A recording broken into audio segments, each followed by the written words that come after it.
Hi. Yo. Um, I guess I type out hi a lot, but saying it out loud sounds kind of weird. Hi. Uh, yeah. Yeah, so I might start a new playthrough of Fallout New Vegas. There's also like a bunch of other games I could play, but um I think that's it right now. I think I don't think I'll be able to play like anything else. My streams have been like pretty short. But like if people are watching, like there's like a bunch of things. There's like a bunch of games I could play. Um alright, I'm ready.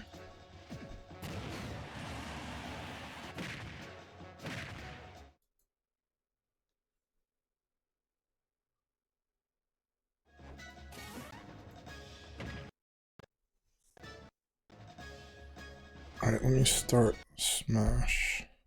Start with Smash.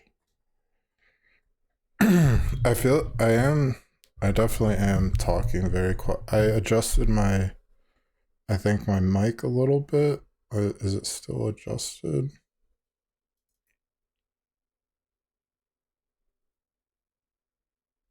I think it should be like a little louder, but I think I should just talk louder. Why is this not?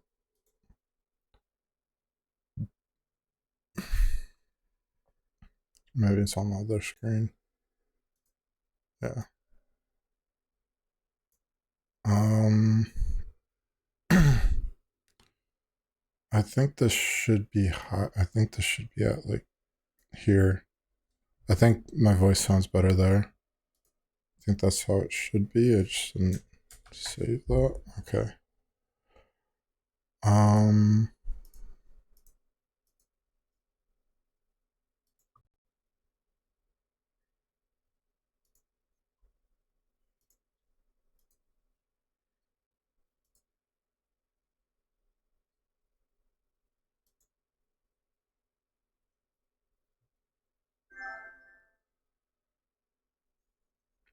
this might be like the longest. I'm not looking at the camera right now. My beard has been. It's like I don't really know what I'm doing with it. It's like getting pretty long. Um, why did I go to desktop screen? Fuck. I didn't even realize I did that. Okay.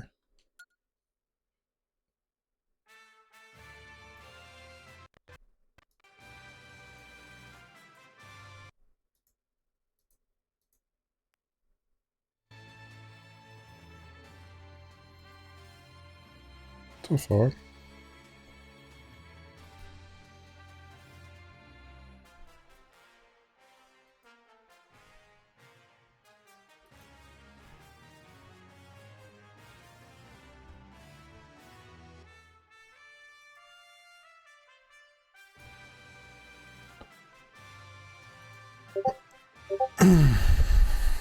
Alright, let me start this.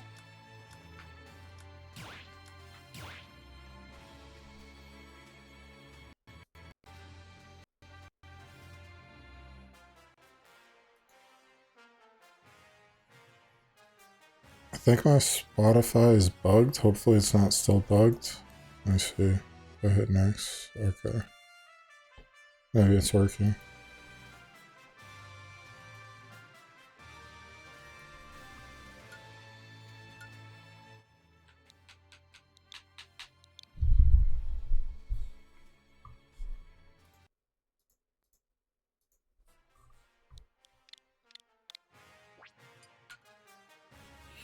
So I haven't played Smash since 2 weeks ago, like my last stream, but I've kind of like wanted to, but just didn't.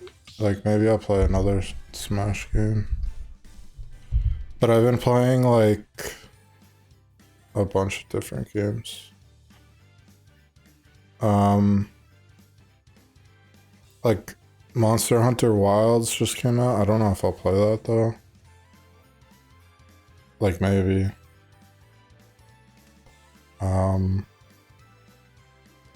I've been playing Final Fantasy. Let me check, like, see if there's like something to watch on YouTube.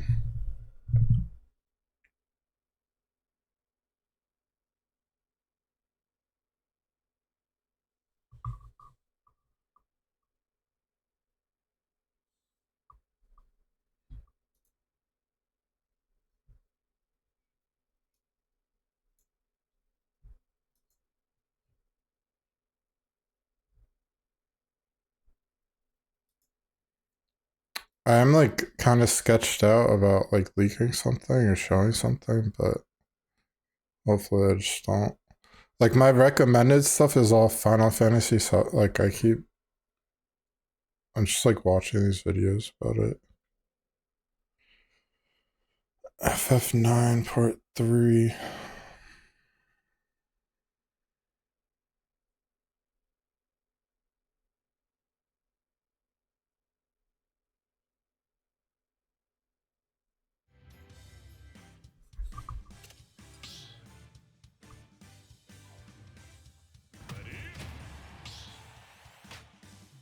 Probably gonna do bad.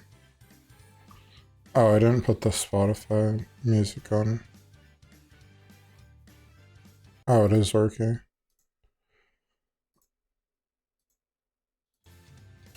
Damn. Oops.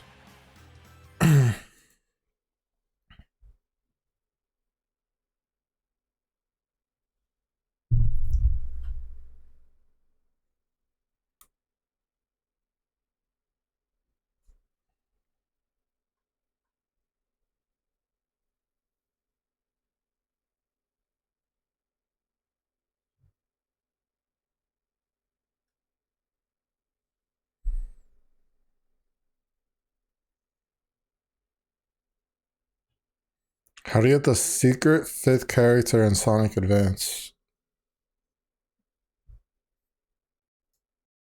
This is a game a lot when I was so.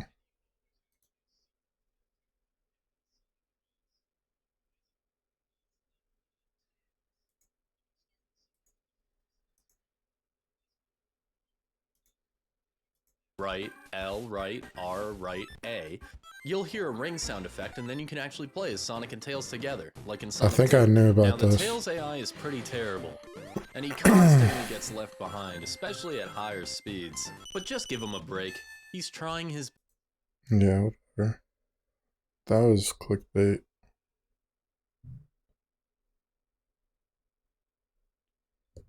So I just uploaded a video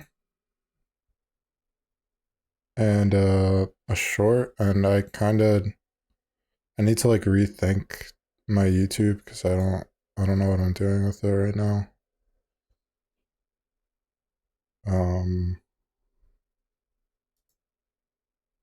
Find like something new that works.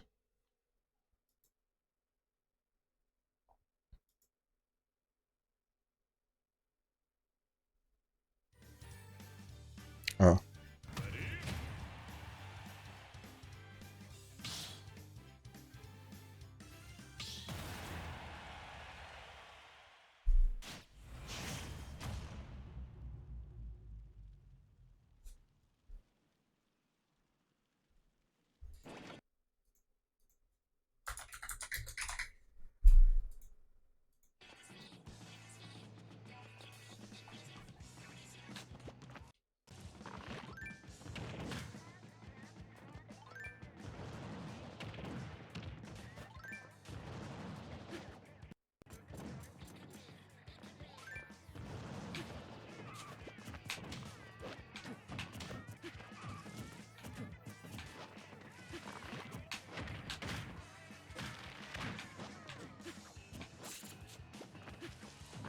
Oh, they nerfed the range of his. Maybe he didn't like charge up his B move. Like they nerfed the shuriken, it looked like. It didn't go like far at all.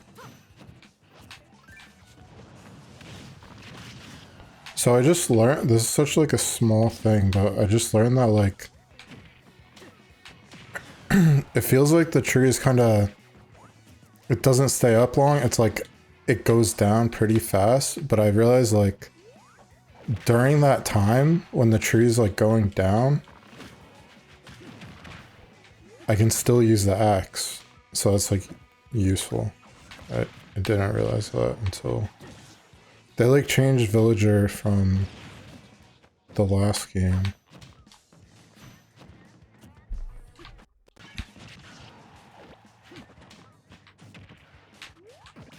I was winning, what the... Damn.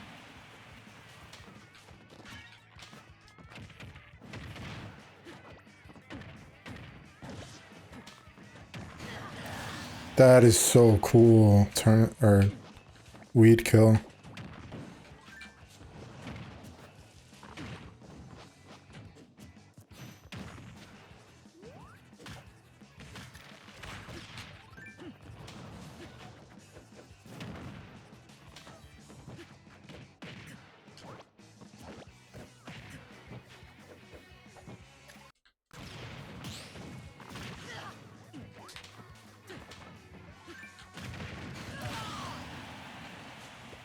There we go. Villager's such like a weird character.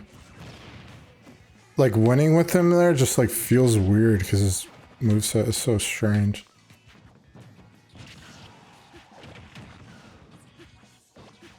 Doesn't feel like I just did something really good. It's like I just like exploited the tree or something. Damn.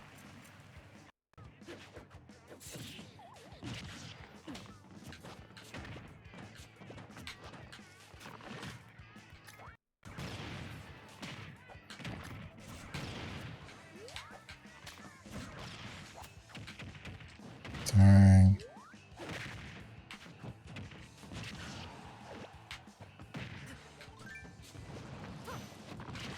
Like comboing with an umbrella just feels weird compared to like someone else is like kicking you a bunch of times and then you use like an umbrella.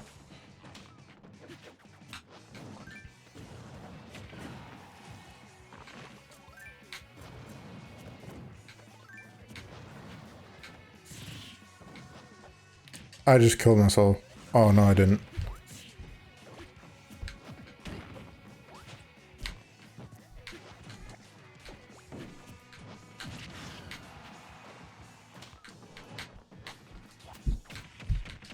Oh god.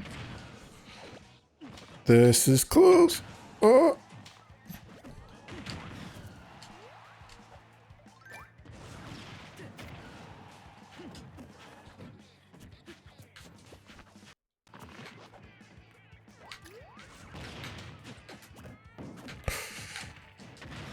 No.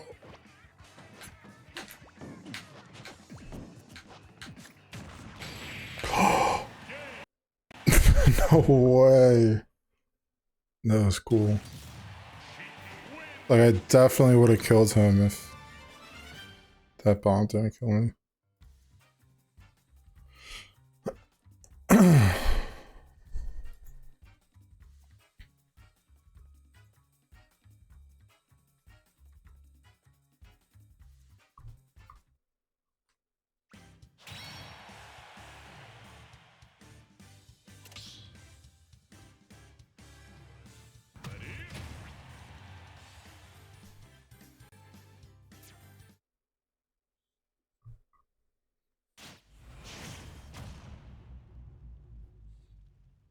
Alright, let me watch something.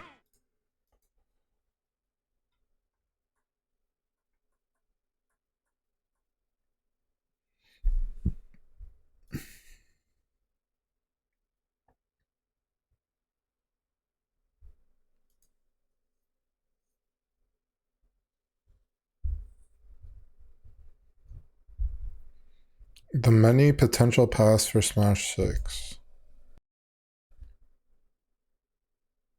This is probably like nothing, no facts, nothing like legit. Just kind of like someone talking about the game, like what they want in it. I kind of like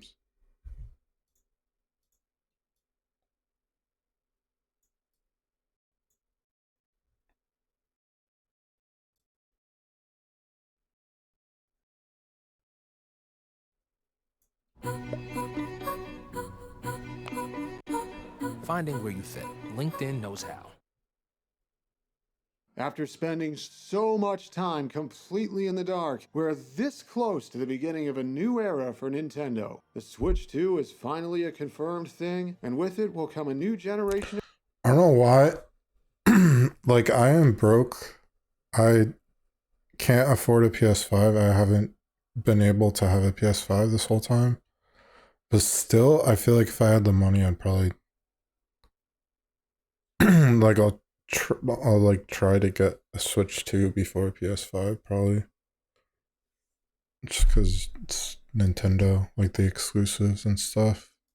Of games for Mario, Link, and all the rest of Nintendo's famous characters. It also means a new chance to have them all beat the stuffing out of each other. If you've been around long enough, you know that when a new Nintendo console launches, it's only a matter of time until a new Smash Bros. Game has them throwing hands all over again. Fans have been chomping at the bit for something new ever since Ultimate finished its DLC, and now it might finally be time for a new entry. Almost. While we're still in this So it's probably just like people speculating, like speculation, but like I've heard that they want to like focus on less characters because like this Smash was like the most character. There's like 81 characters.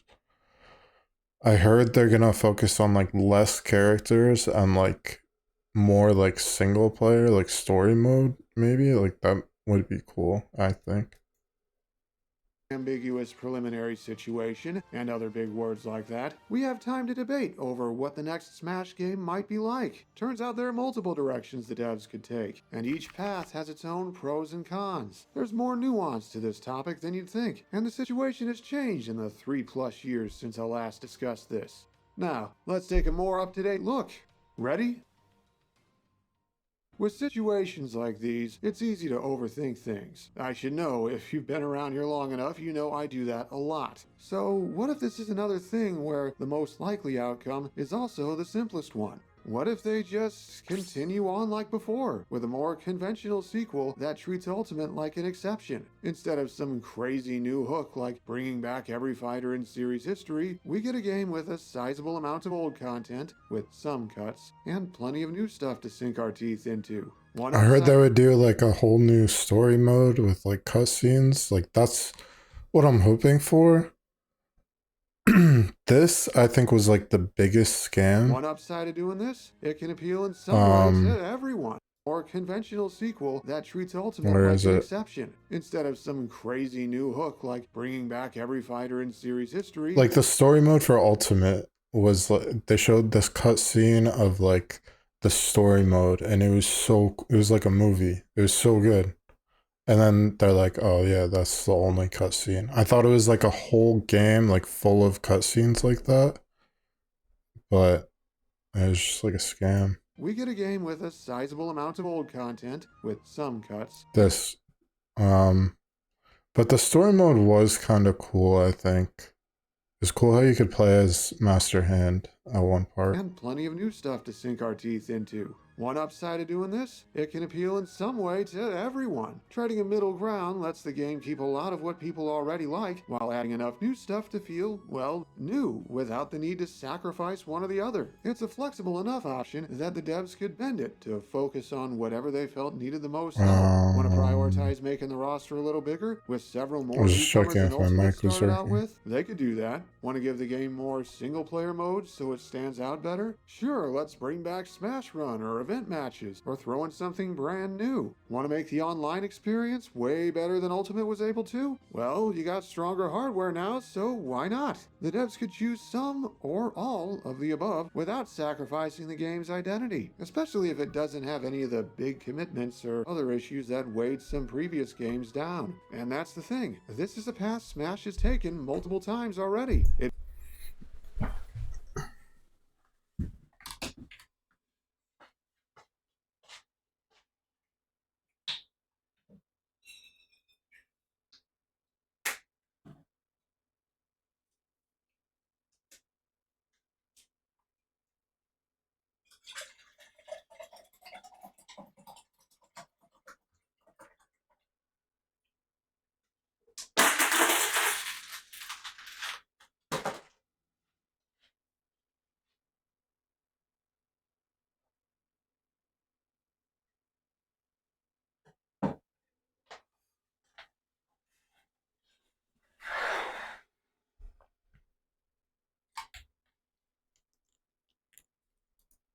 It'd be familiar enough for any veteran developers that it'd be easier for them to pull off, and therefore easier to cram as much content into as their time frame allows. But it's not all smooth sailing. Since Smash has done conventional sequels multiple times before, the final product could feel less interesting to fans and most potential buyers. After all the bombastic announcements and marketing spectacle of Ultimate, a not insignificant number of people think that's what Smash I don't remember inherently this. is now. A conventional sequel wouldn't be Oh, able they to did like shock an viewers anime as often trailer? or as easily, so it'd have to find other ways For to win over Bila? a crowd that might not be as receptive anymore to business as usual, especially once the dust settles and we learn who got cut from the starting roster. Going from a game that emphasized everyone being here to one where at least a handful are sitting out might not go over well.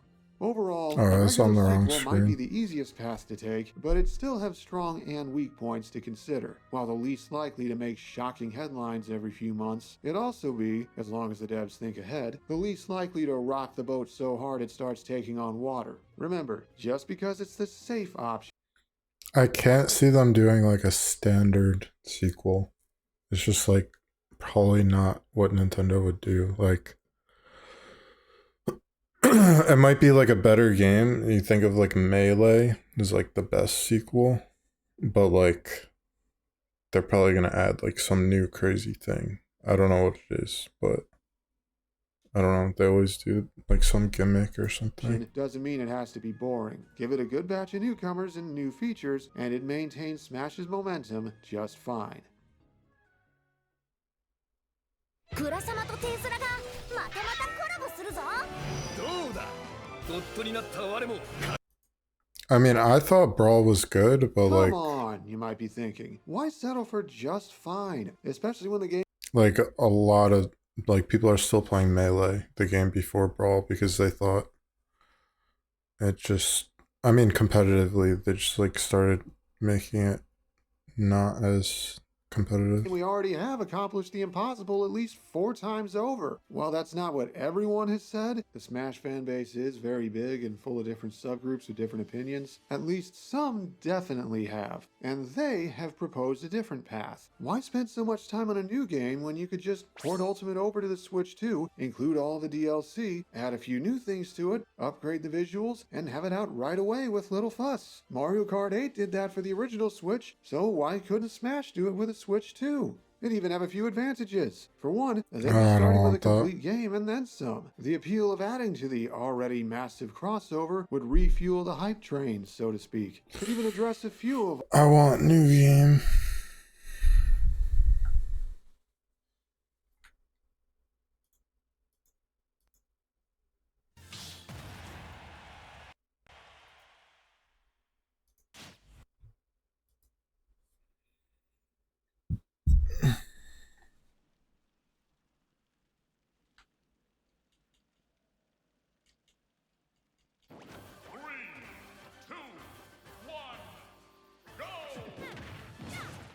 No, not a mid-man. She just destroyed that tree.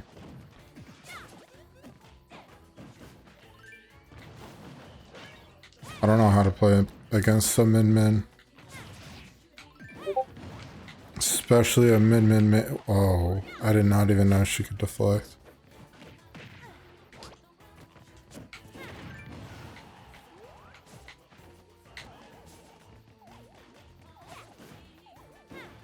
Can I pocket those things?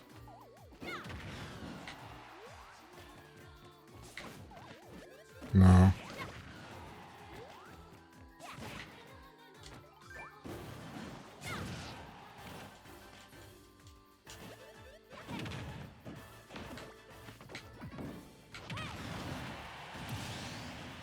Turn.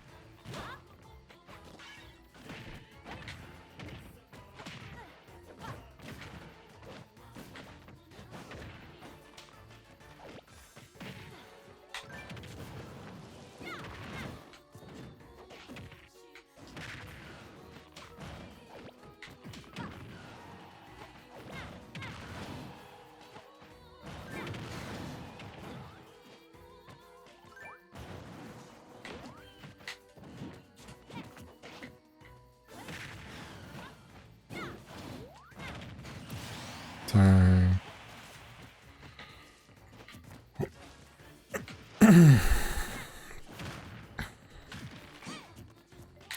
What? Her kicks reflect or something? I don't even... Is that like the neutral air? I don't even know.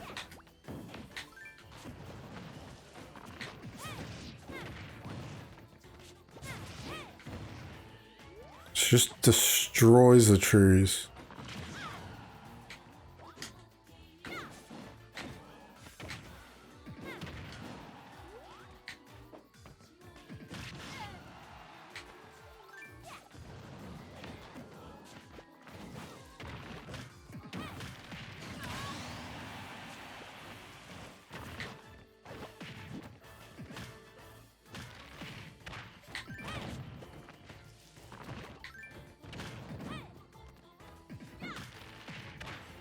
Does the up smash that deflects, maybe? That's probably hard to time.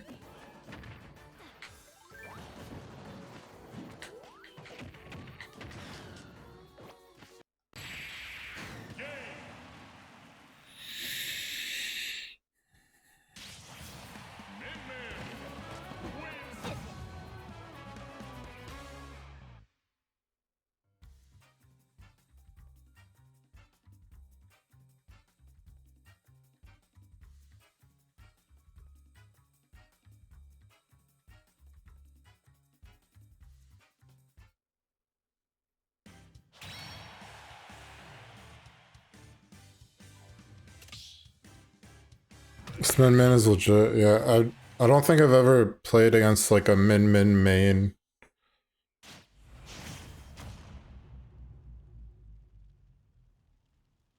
Just kind of crazy.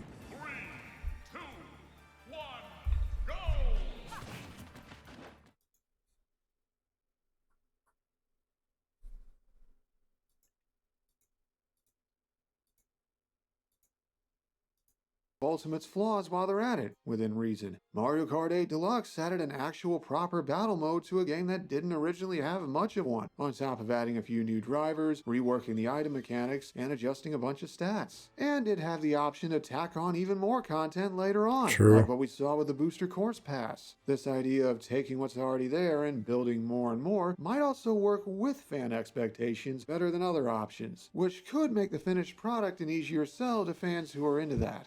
However, there's something we gotta talk about. As appealing as porting Ultimate over might sound, it'd be harder to pull off than a lot of people realize. Consider how much third-party content the game offered by the time Fighters Pass 2 wrapped up. All of that content, fighters, spirits, Mii costumes, music, all of it, would either have to have been future-proofed when the original deals were made years ago, on the off chance they wanted to do a next-gen port way down the line, or it'll have to be renegotiated. And if any single piece of it falls through the cracks, for the other company not being up for it or any other reason, the game stops being a deluxe definitive edition version of Ultimate. Not only that, you know how I said the Smash community has a lot of varying opinions? Not everyone is up for just porting Ultimate over and having that be the Switch 2 Smash game. Truth is, the Mario Kart 8 comparison isn't the greatest. The original Switch They've never done that compatible, before with and the Wii U Smash. famously tanked. So MK8DX's main audience was people who never owned the original and people willing to double dip since they couldn't play the Wii U version on the Switch. We already know the Switch 2 will be able to play Switch 1 games, and Ultimate was the system's third best seller, which means there's actually a big risk.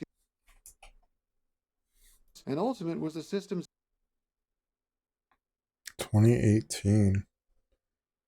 It's like 7 years ago.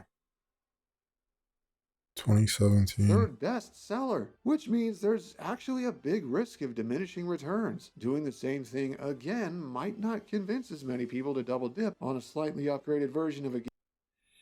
Wait, when was Smash 4? Because that makes me think like Smash 4 was 2013. So 4 years later was Smash Ultimate. And it's been 6 years since Smash Ultimate. So like if they're working on this game, maybe it's gonna be like really good if they're taking this much time. Right? That's 6 years now since Ultimate. But they did, I mean, they like supported Ultimate more And after most it of them got already own for a released. console they can still for play the years original later. on, especially when more and more fans have soured on some aspects of Ultimate's gameplay and how several characters feel increasingly badly designed. A port would be the least capable of doing something about any of that. As you can see, this option is more complicated than it seems. It'd be a big win for fans of Ultimate as a game, fans of big crossover rosters, and anyone otherwise worried about their favorite characters going away, but it'd also mean being stuck with the same game and the same gameplay, flaws included, for even longer. And that's That Min Min got beat, I guess. considering all the licensing red tape that might be required. But what else might work? There's more to uncover beyond Paldea. I thought the new Pokemon looked What do you get from an pretty education bad. at Thomas I don't Edison know. State University? Credentials you need didn't to look secure your very future. good. It looked like those graphics. It looked like While some Smash Pokemon fans want Scarlet and Violet graphics. Maybe a little better.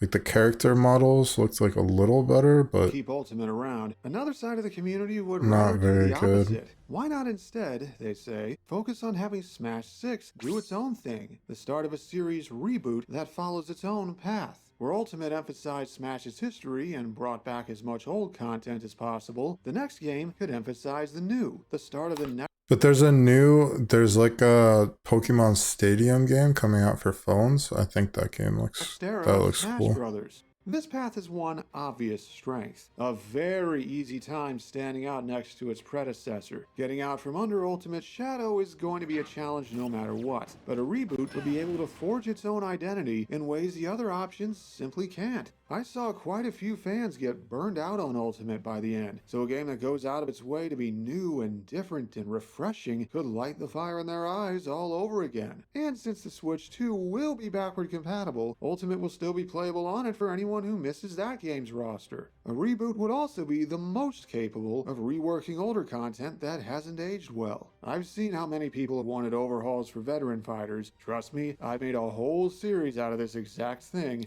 Ultimate is like almost a reboot. I mean, it's not. It's like a new game, but they focus so much on the characters that like the characters are really good and really cool, but like I feel like the rest of the game is kind of lacking. Like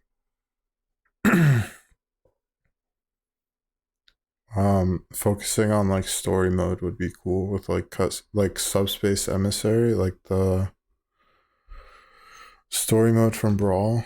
That would be cool. And this would be an opportunity to fix up several in one fell swoop instead of just one or two at a time, all while resetting expectations in ways the other paths can't, at least not to the same extent. Speculation got out of hand as Ultimate's DLC went on, and realistically speaking, you can't keep escalating things forever, no matter who expects it. A reboot could help cool things down, so the new game isn't under pressure to outdo Ultimate every step of the way. But a risk like this also comes with some big downsides. For one, we'd probably be looking at the smallest roster of any path. Even a soft reboot would probably have a starting roster smaller than Ultimate's was, maybe around 50 characters at most. And a hard reboot could start off Brawl-sized or smaller. Other fighting games trim down their rosters all the time for sequels.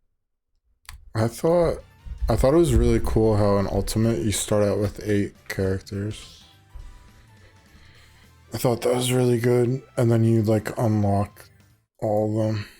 But Smash hasn't ever, and doing that for the first time could rub people the wrong way no matter how many of the veterans that stuck around got reworked. That's another... Could you imagine that? Like, Nintendo went like the route of other fighting games, and they're like, there's only 12 characters now, but they're like really super fleshed out. I don't think that would ever happen. But like I would say like a medium between the two would be cool. Like a balance between like there's less characters but they're like more meaningful in some ways. I think That would be cool. The wrong way no matter how many of the veterans that stuck around got reworked. That's another thing. Every moveset has its fans, even the ones that haven't aged worth a damn. If a reboot got too zealous with changing things without considering fans of the current designs, it could alienate them and keep them from wanting to buy the game. Attempting This so guy many sounds like 50 or something. Am I like so old as a person who plays Smash Bros? new things while leaving much of the old behind could backfire big time if the new stuff fails to win fans over. Instead of a fresh new experience, the resulting game would come off like a pale imitation, withering away in the shade of those that came before it. Overall, the boldest and riskiest path Smash could take is also the one with the most potential upside. There's a lot the series could gain by kickstarting a new saga, especially the whole being less tethered to past expectations part. But since it also have the greatest chance of something going wrong, the devs would need to make absolutely sure to stick the landing. Still, this feels like something that will need to happen eventually. The question is, will it be now or further down the road? Can we shift gears for a moment? Everything so far has been about what Smash could do next as a 2D platform fighter. We're overlooking another option, a curveball of a game that does something else entirely. I can't What see could that Smash happening. Brothers be like if You it- know what's weird is like I was watching some of those Sakurai videos about like how they his like game dev videos, and he was talking about how he made Smash, and like it was the first time working on like a 3D console, you know, like the Nintendo 64 compared to like the Super Nintendo before that. And like they chose to make like a 2D fighting game. That's kind of weird. That's like a weird choice. When like you have like Super Mario 64, you have like for the first time you have like a 3D space, and they made like a 2D fighting game, and it was like dipped very its toes into successful. other types of gameplay? Could it twist up the mechanics, replacing the platform fighter staples we've grown accustomed to with something completely different? Could it move the combat into a third dimension with the first big budget 3D plat fighter? Or maybe something as simple as shaking up the process behind the roster? What if it focused on a specific theme? Or pitted Nintendo against one third-party company in particular, like Capcom or Sega? Or some kind of Smash minor circuit game? With a roster of No. lesser-known characters and has-beens who haven't managed to make the main games. Or Mario maybe vs. they could take Sonic the Smash Smash. framework and spin it into a whole other genre. Admit it, you've always wondered at least once how Link or Samus or Kirby would work in a Mario-style platformer, or thought about what a Nintendo crossover RPG might be like and who the party members would be. It's all fun to think about, but Sure. I'm not sure how many fans would actually want one of these to happen in place of the next Smash game. As a spin-off alongside an actual Smash 6, though, that could be interesting. Seriously, though, a Nintendo RPG could actually be really cool. Am I right, or am I right? I did not There's know one more that you path. could ride Yoshi in Super Mario Really RPG. cool. Am I right, or am I right? There's one more Cool. path the Smash 6 devs could take. One that incorporates a little of everything we've seen so far and mixes it together into what could be the craziest thing the series has done yet. What if the next game is no mere port of Ultimate, but still uses its roster and framework as a starting point, then creates a full game's worth of new stuff on top of it? More characters, more stages, more content than ever before. Which could be a pretty big deal. It'd be starting I don't at a want this strong position. either. Like, Switch 2 is supposed to have like better hardware, at least. You know, I think it could go 4K. I think it's like, I think this was leaks where I heard this. It's like the power of the PS4, maybe. Maybe, I think maybe more than that. But like, I think the graphics, everything should look better. Like, new engine. Like, I don't want to see this shit. These people, like, the crowds are always like a bad looking thing in Nintendo games.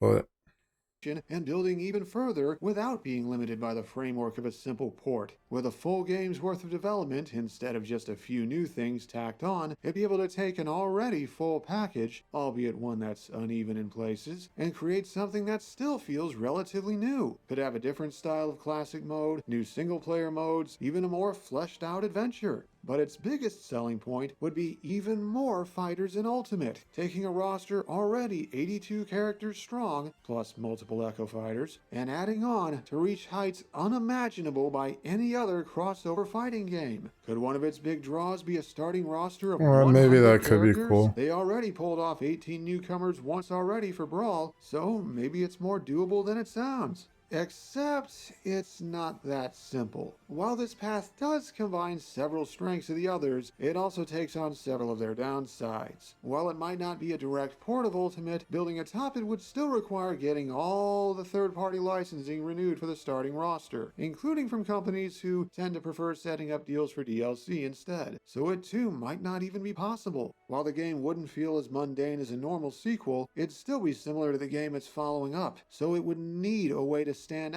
out beyond just its newcomers, so potential players would want to buy it. And if it wasn't handled carefully, it risks coming off like a worse or less interesting version of Ultimate that just happens to have more characters. But the biggest potential problem? You know how Ultimate had surprisingly little new content in its base game because so much time and energy went to bringing back all of the old stuff and updating it to the Switch's graphical capabilities? Imagine having to do that again, plus Ultimate's base game content, plus Ultimate's DLC, all updated for what the Switch 2 can.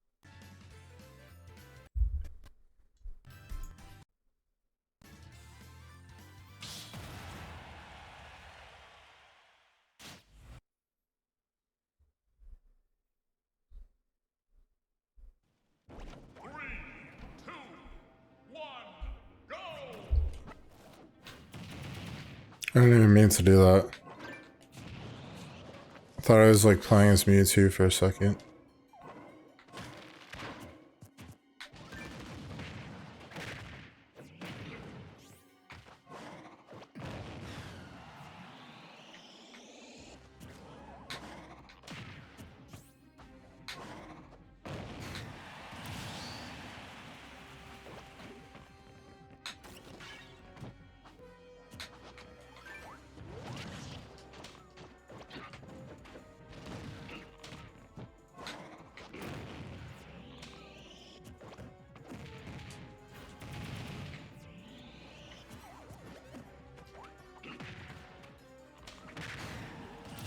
God damn, Beezus. Calls himself a Beezus.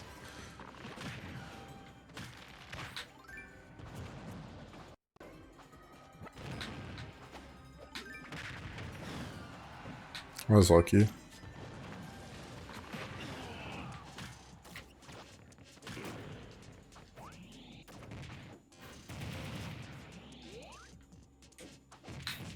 Dang it.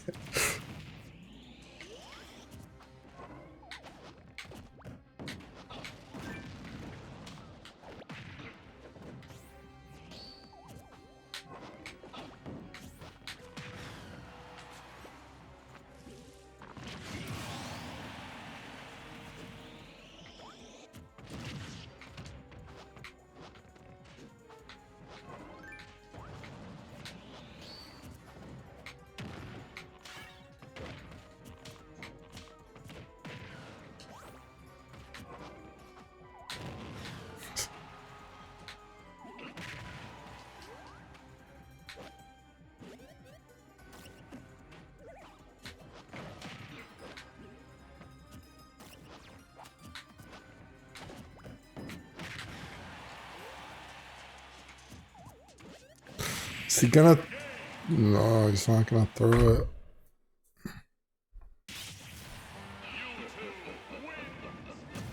I think I offended him.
Hmm.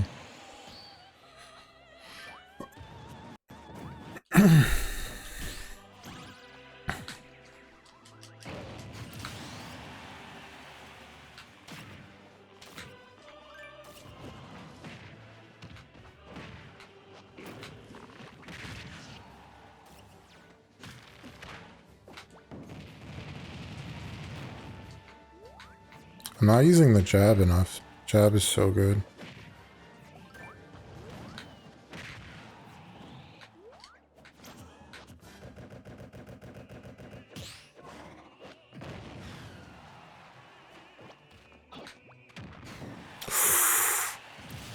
I don't think I even meant to do that. That was so good.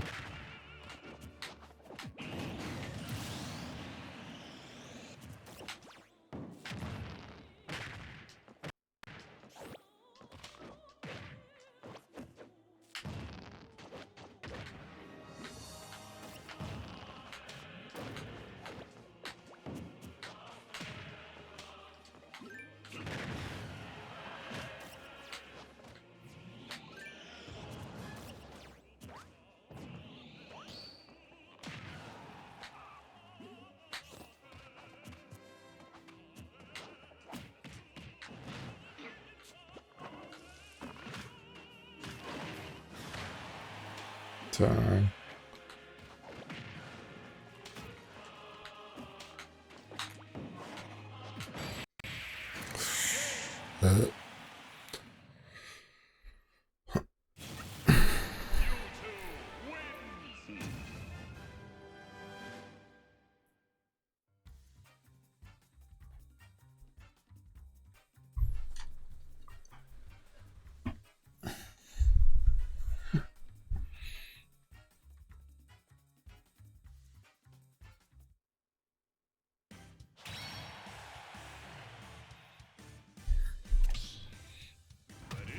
These are interesting names.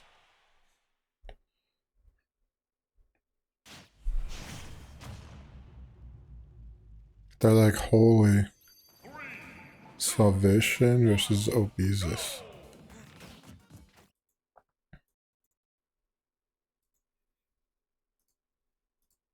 Do. The sheer amount of work required could be such a strain on the development that pulling it off while still fitting in enough new content to give the game its own identity might itself not be possible, or at least not practical in the slightest. Ultimate was only able to fit 6 non-Echo newcomers into its starting roster, so could a game following in its footsteps, with even more content to transfer over and update, be able to triple that number? Having more time in development might help. If Sakurai's mysterious mid-2022 project is Smash 6 and it's not out until next year, it could have a longer dev cycle than any Smash game before it, but would even that be enough?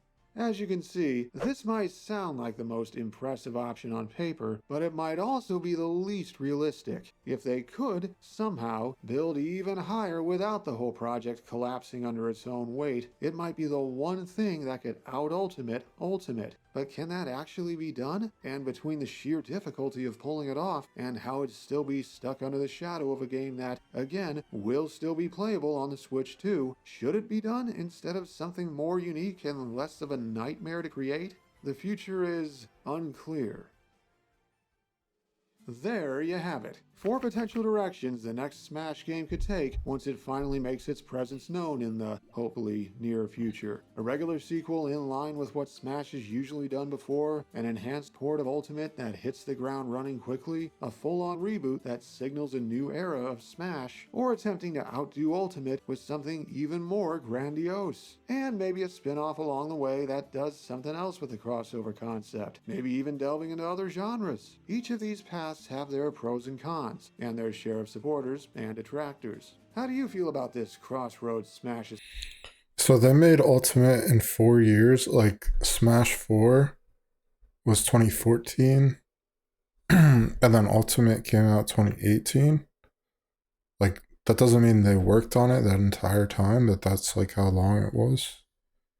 And it's been 6 years since the last Smash, so like if they've been working on it, like hopefully it's something. It's like really Found cool. itself at. When do you think we might see the next game come out in the first place? Sometime next year? Later? Hopefully it's Sooner? good. And which path would you want them to take? Myself, I'm actually hoping for a soft reboot nowadays. Smash 6 could start fresh with a roughly Smash 4 sized roster and build from there with DLC and updates. I think it'd be healthier for the series' longevity and the dev team's sanity. But this is all just speculation at the end of the day. Yeah, they were like saying this every time they added new characters to this game, and it's like 81 characters. They also have to do a copy ability for Kirby. That's just part of it. Who knows what'll happen? Because Kirby can copy any character. Thanks to the following for helping make this video happen. Shout out especially to my patrons for continuing to support my content. We have a new era of Smash on the distant horizon, so Alright,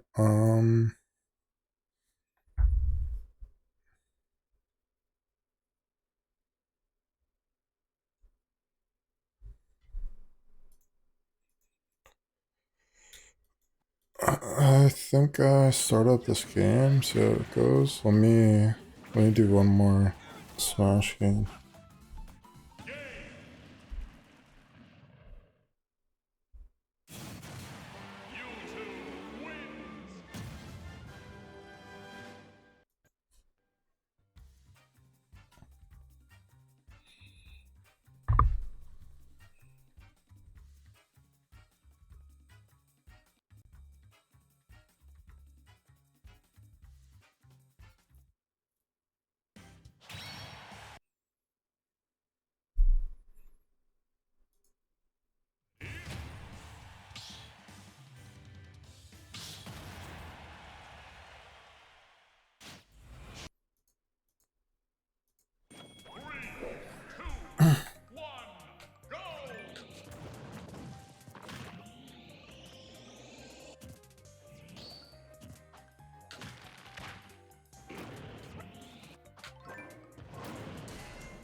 That's it, 22 damage for that.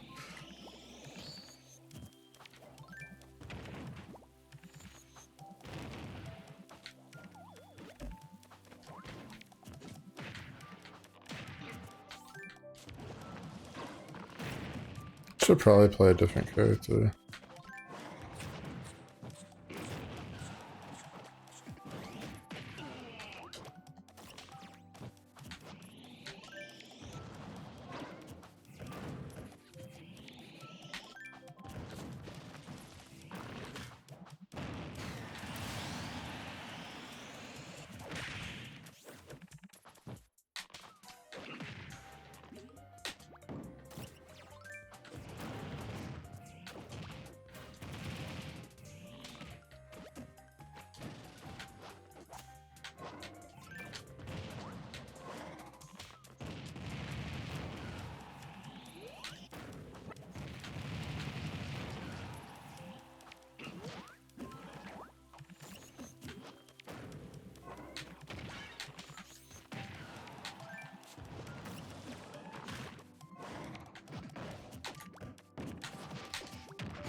No way.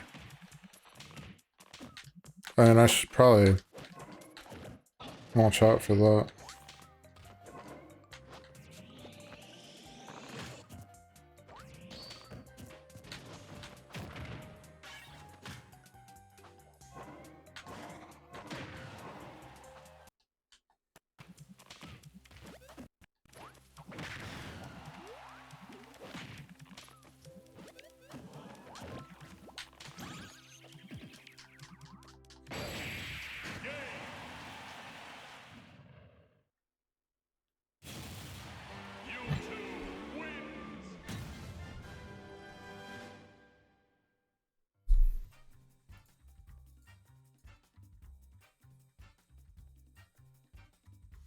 Alright, I'm gonna start this game.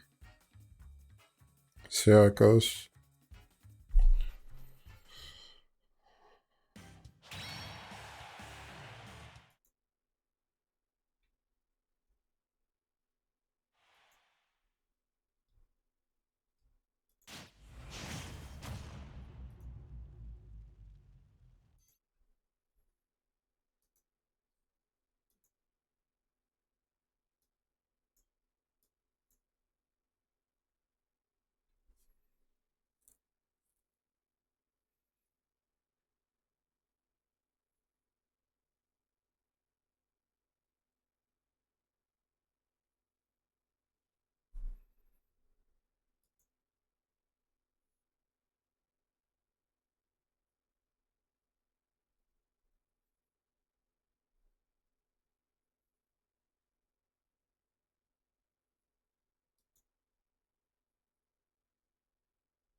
Play this for like 5 minutes, World War Z. And I don't know, I had to stop. I'm like, meh.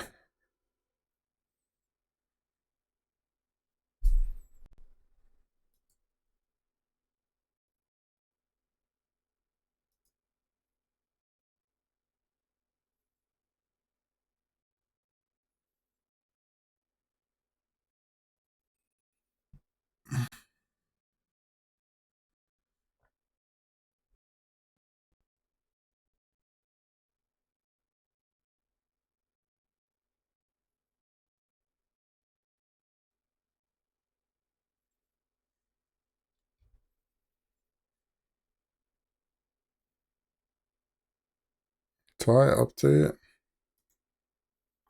I guess. Whatever.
Alright, now this match is almost over. Yeah, do that first.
Yeah, I don't know. New Smash would be cool. I honestly just... I don't think I would play Smash in general if it wasn't... Like, this is how I get viewers, just a Twitch link. I don't know if I would still be playing Smash if it wasn't for that. But like a new one I would definitely want to play. Definitely want to have like people to play with though. Don't really want to play that game by myself.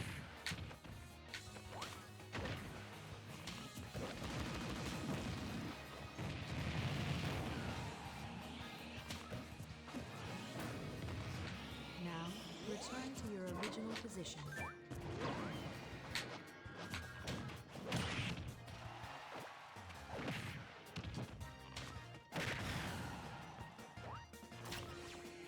Watch the flow of my movements as I demonstrate.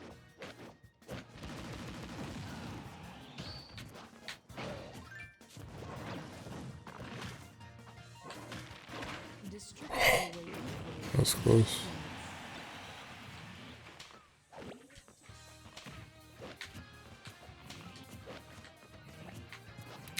I think on these people I need to get it. Why did I do shovel? I could have gotten a kill there. On like a fast person, I gotta get like a weed kill or something. You start realizing like against someone who's not as good as you can like land a bunch of things. But if you're playing someone like as good as you or better than you, like you gotta learn like certain ways to kill like that. Like he's gonna avoid a tree or something.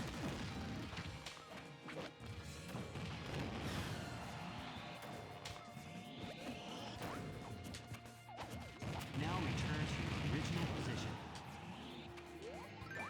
return to your original position.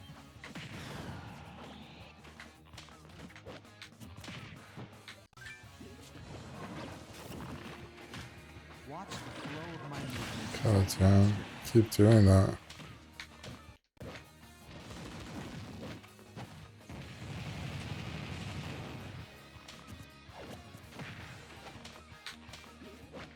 Stand straight and try to keep your hips aligned with your back.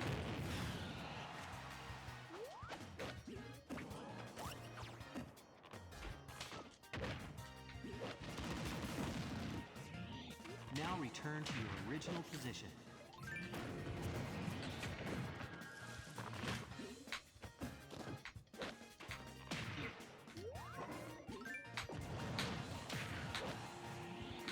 Watch the flow of my movements as I demonstrate.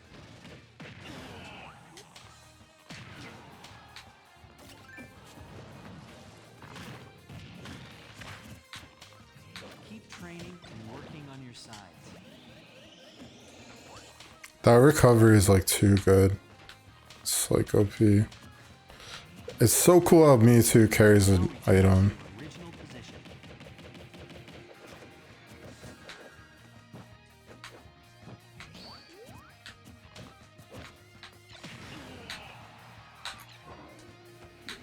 Watch the flow of my movements as I demonstrate. No.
Was this strat like annoying him so much he doesn't want to play?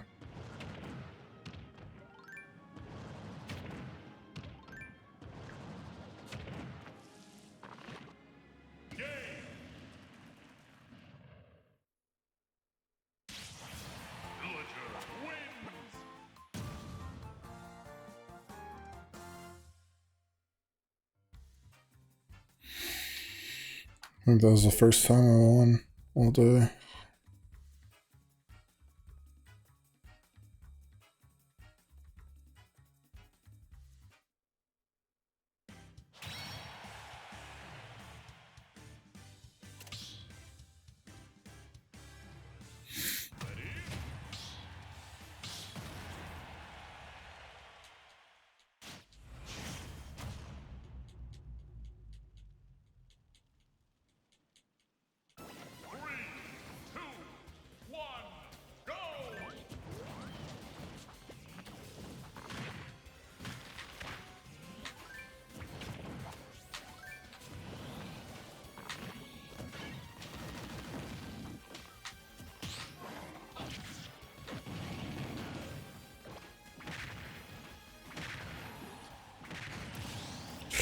Shiz.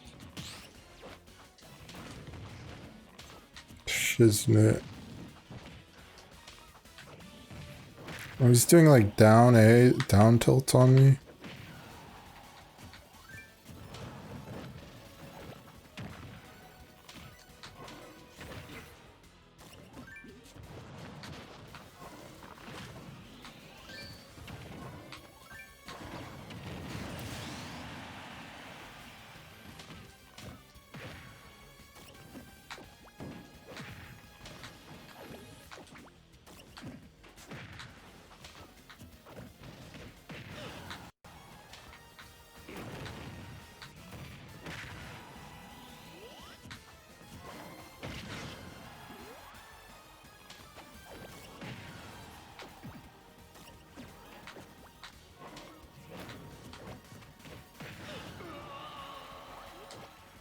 Oh, there's a kill.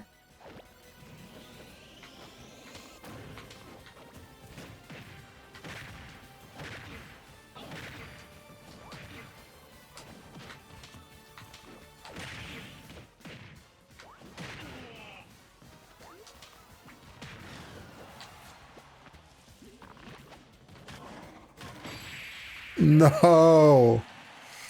I thought that was kind of close. It was not close.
I should probably change characters, but I don't know if I'm gonna do better with another character.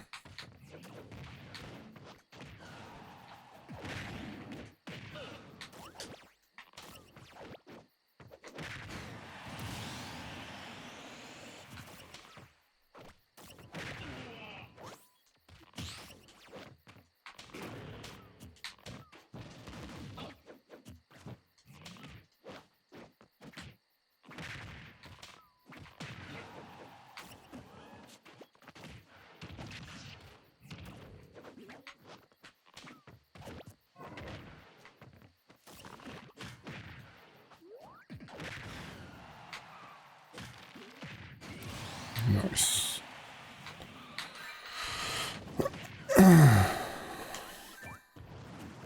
Don't. He could murder me there with a deflect.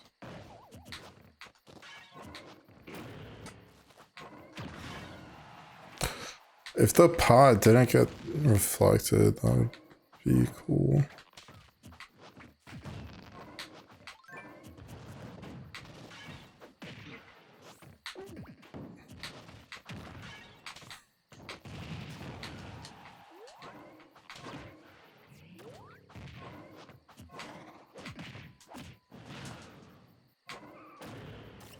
No! Damn it.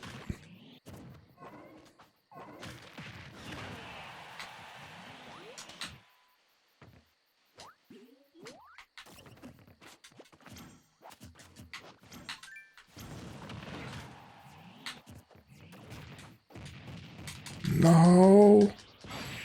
Oh! I almost won.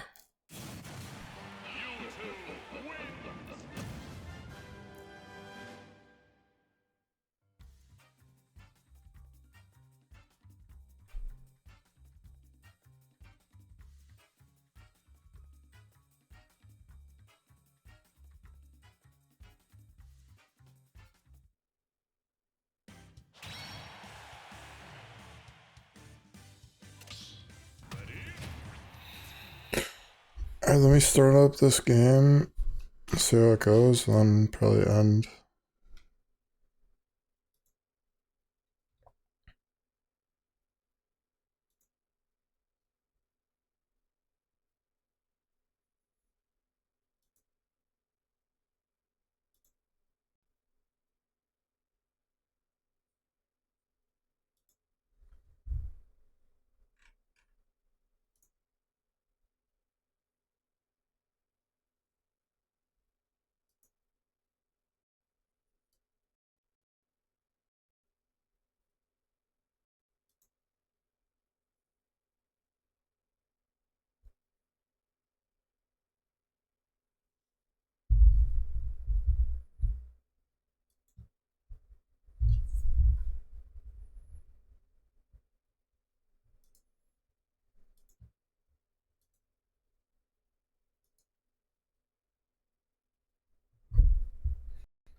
So I played this game. I've never gotten like too far. I think my playtime on Steam was like, I don't know why the sensitivity is so high. It doesn't seem normal.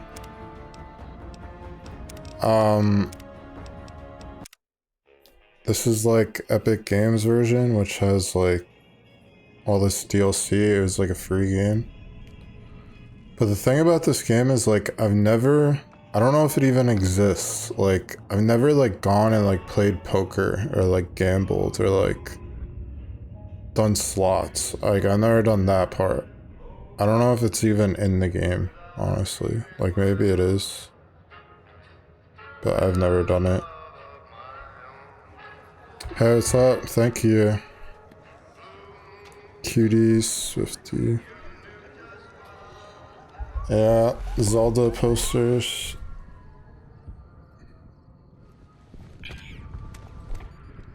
feel like I should get them framed. It's like kind of...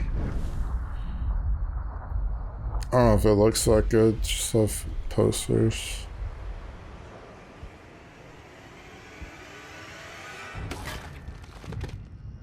Isn't that how the game starts? You get like shot in the head or something? I feel like I got to this town, this like Vegas, New Vegas area, but I never... Oh no, these guys are like killing you. That's how the game starts.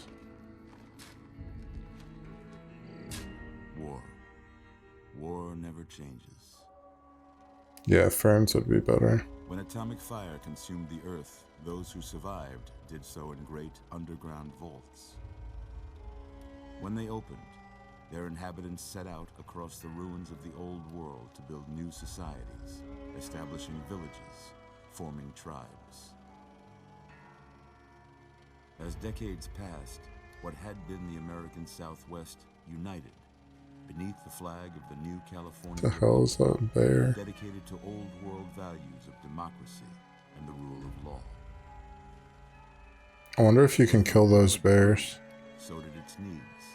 Scouts, Two-headed bear. seeking territory and wealth in the dry and merciless expanse of the Mojave Desert. This is what I didn't like about this game, is like, you start in the desert. Warheads that had scorched the rest of the world, and a great wall spanning the Colorado I River. want to play poker. And like, The NCR mobilized its slots. army and sent it east to occupy Hoover Dam and restore it to working condition. But across the Colorado, another society had arisen under a different flag. the one-headed bull. From the conquest of 86 tribes, Caesar's Legion. 4 years have passed since the Republic held the dam, just barely, against the Legion's It's onslaught. probably the worst intro to a Fallout game ever. It's like static images. It gathers strength. Campfires burn. Train Fallout 4 might have been like that too. I don't remember.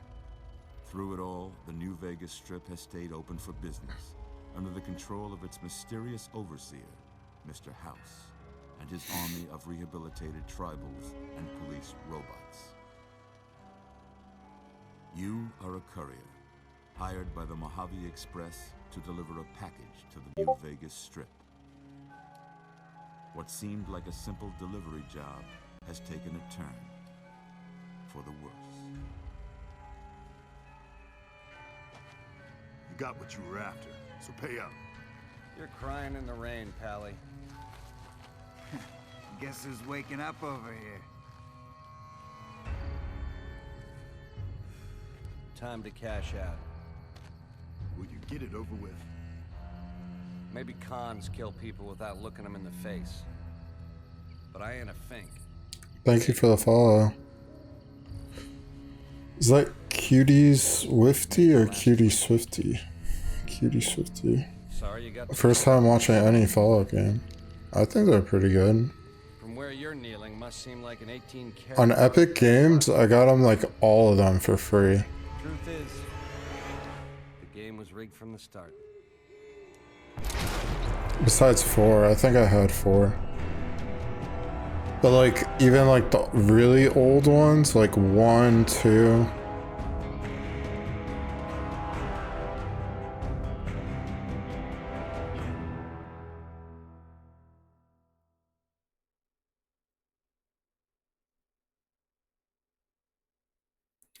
Just like an RPG shooting game, I think it's pretty good.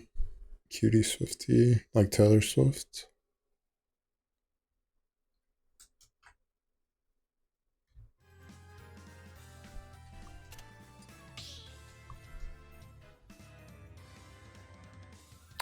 I like how it has like the whole, there's like a VAT system. You can like slow down time and like, this looks like DLC stuff. Tribal pack items. You're awake. How about that? Whoa, easy there, easy. You've been out cold a couple of days now. Why don't you just relax a sec? Get your bearings. Let's see what the damage is. How about your name? Can you tell me your name? Courier.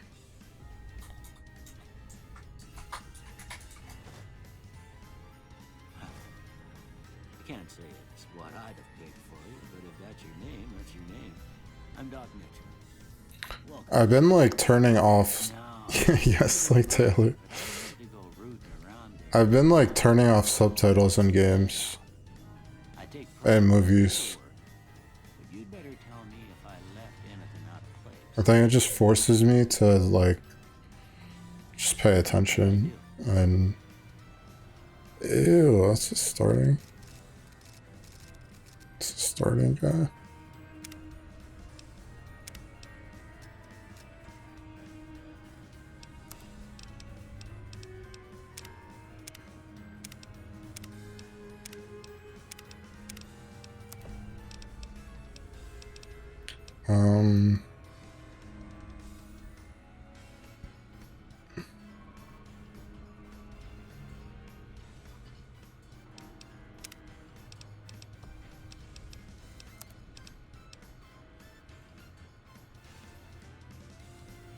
Oh, I'm on the wrong screen. My bad.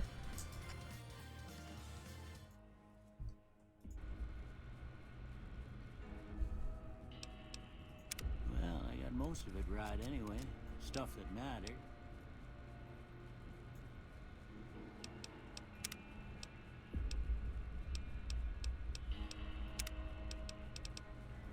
You can't do like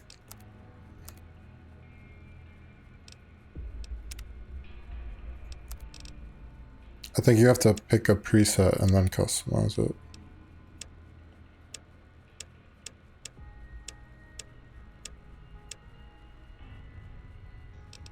I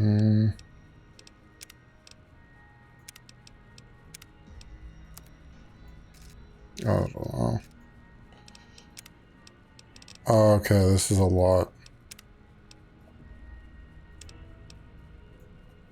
I don't think I'm gonna go that deep into this.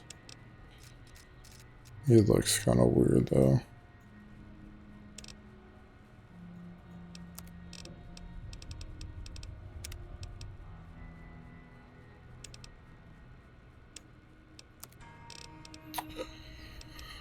Maybe brow. Yeah, I don't care that much. I'm just gonna start. Age.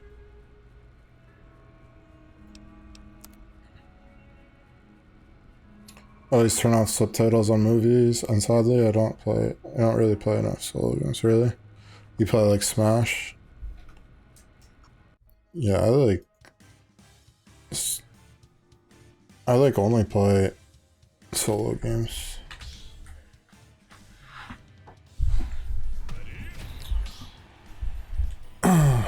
It's like a recent thing I've been doing. Like I used to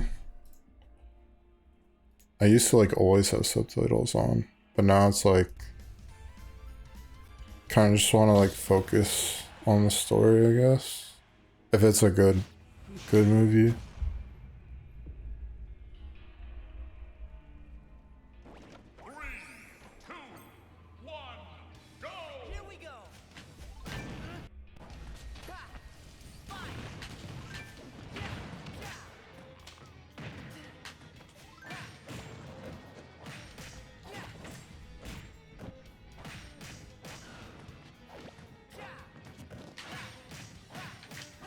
Oh, dang.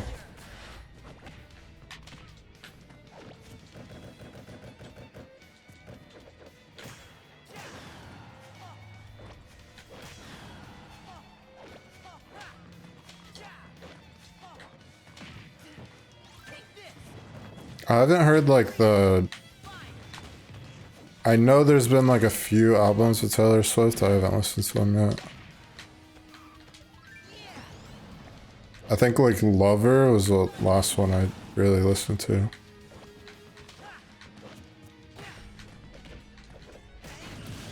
Dang.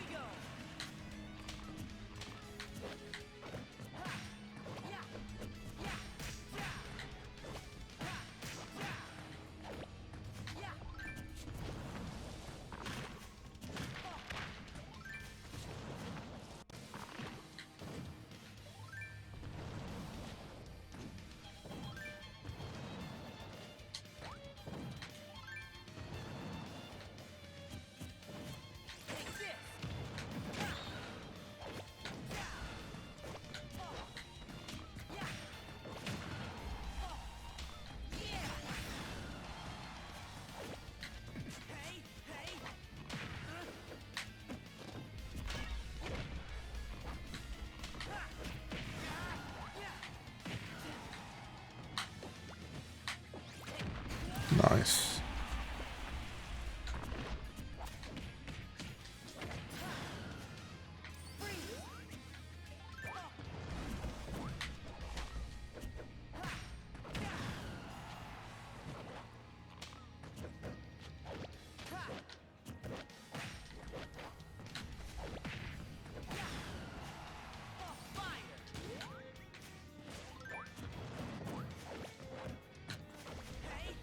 It's a move I can like never land when I ride the Lloyd rocket.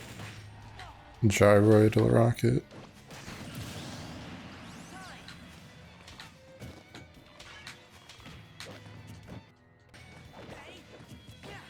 That was a cool taunt. Was that like... I feel like that was from Kingdom Hearts 2 or something. There's all these challenge rooms. Or I don't know which one it was.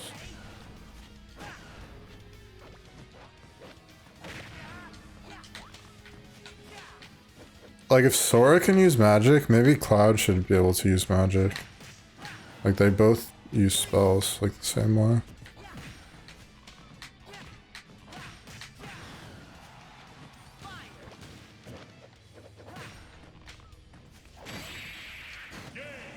It's definitely cool how they have like Thundaga, Firaga.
I just stopped that with a boxing glove.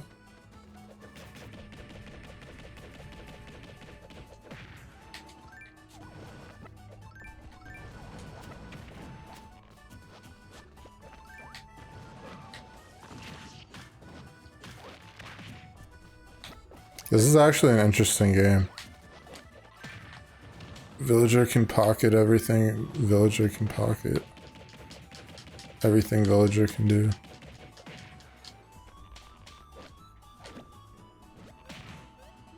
Oh god.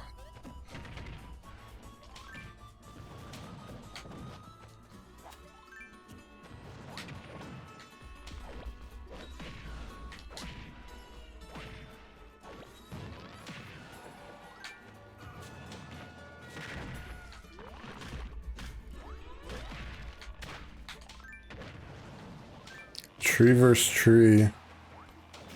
Tree broke the tree.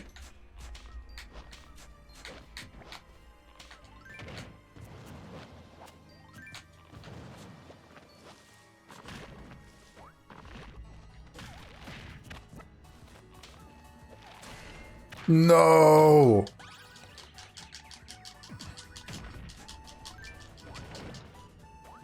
Could have killed me.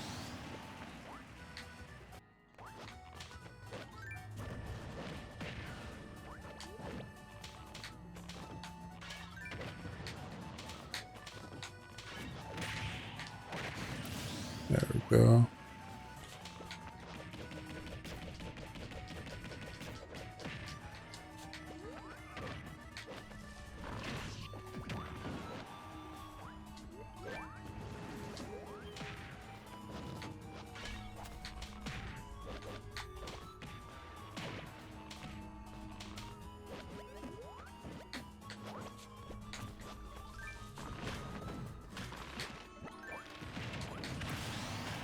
What the hell is even happening?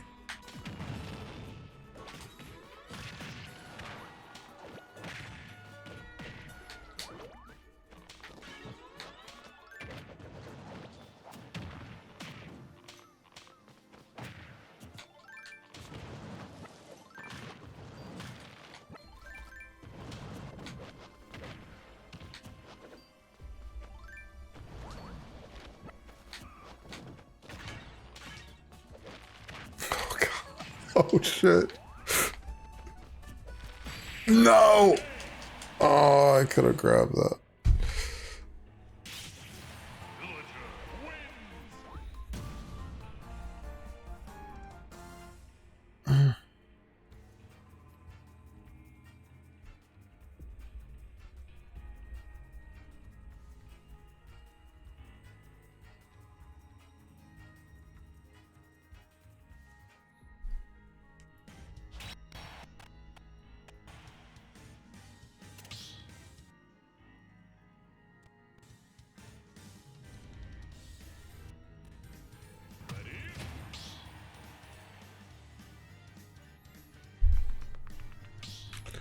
I'm gonna BRB.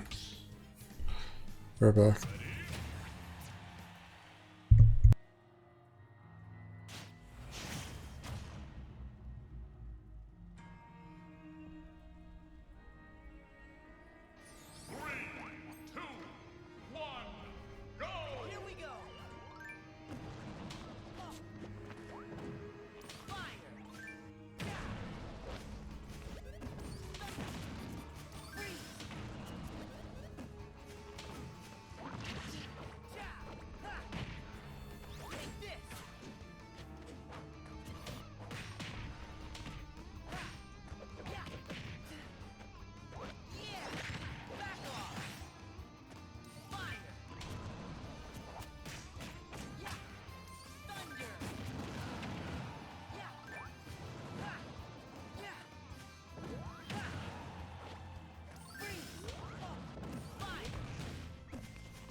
like comboing with like a sword character or Pit or like someone else, it like feels better than like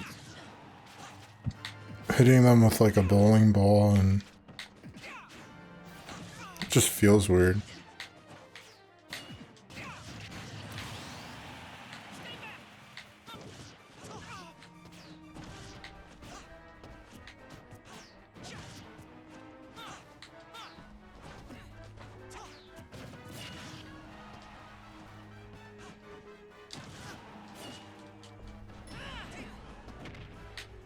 It's like trying to edge guard me.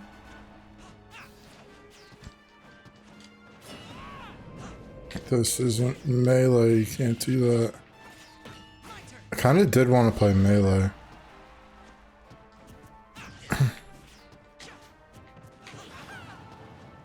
Like off stream. Just for fun.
If I don't win here, that sucks.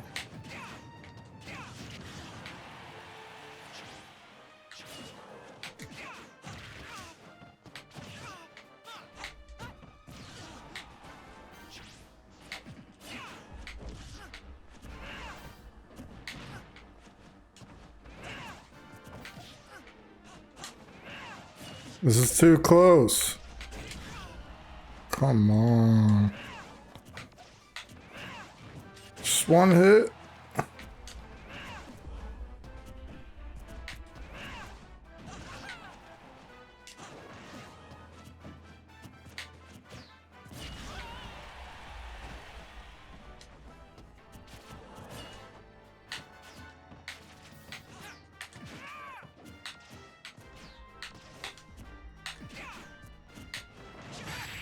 There we go.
I feel like I'm doing so much better, but I'm not even winning. I'm like,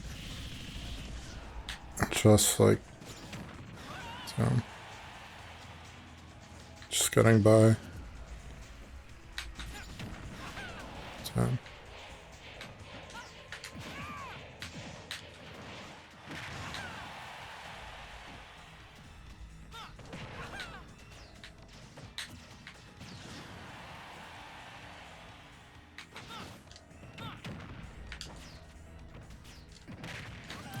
Damn.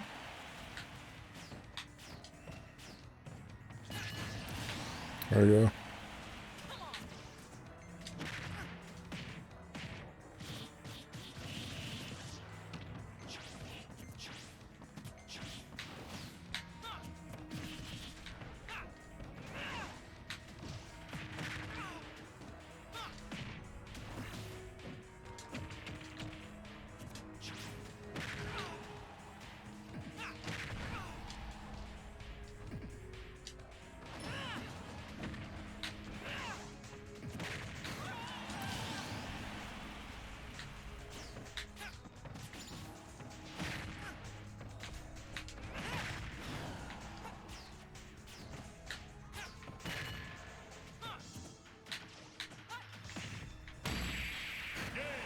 Damn. That was good.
Oh, damn.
It's a ball shot. No!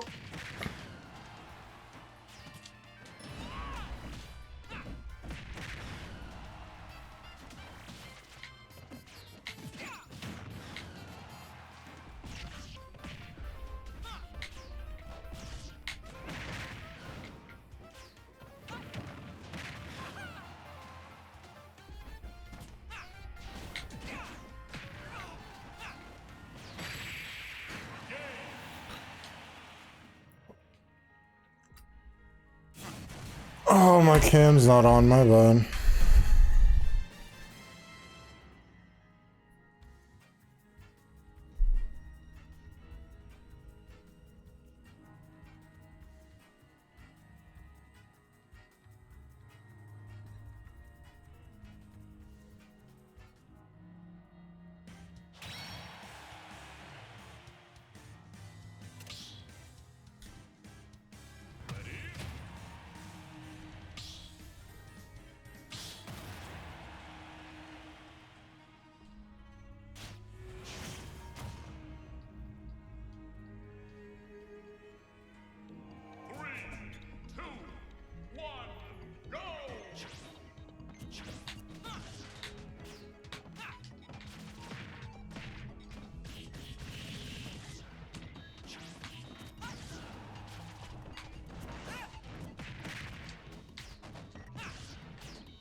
That was not the right move.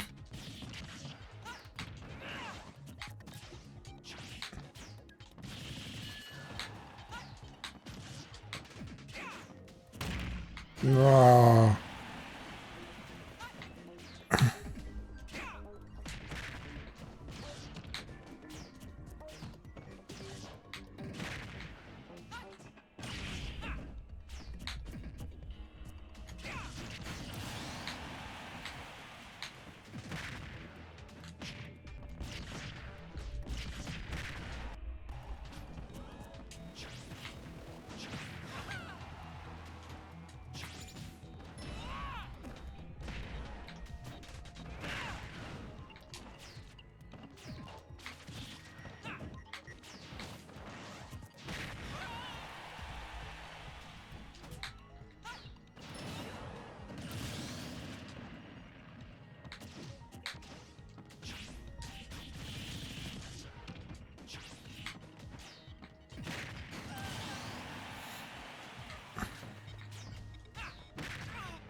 Just like old times, huh?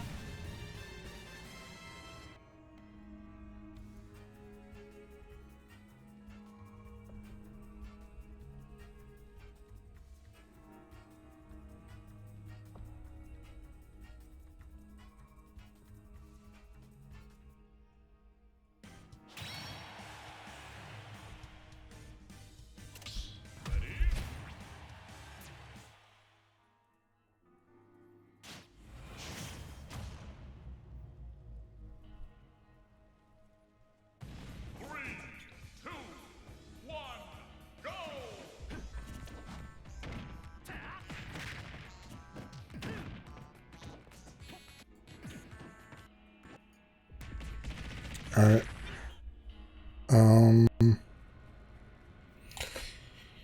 It's on the character creator here.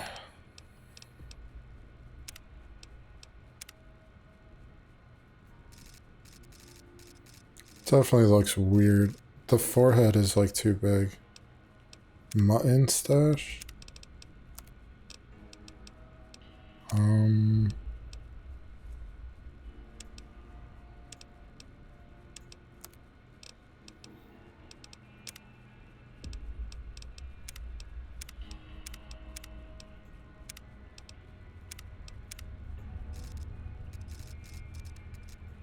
I think I like Waster, Vaulting.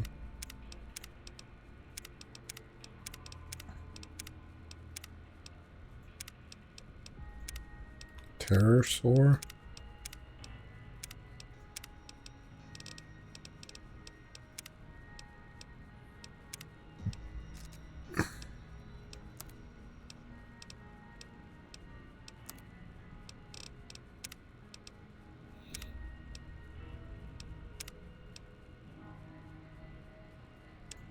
I don't think I can change the forehead.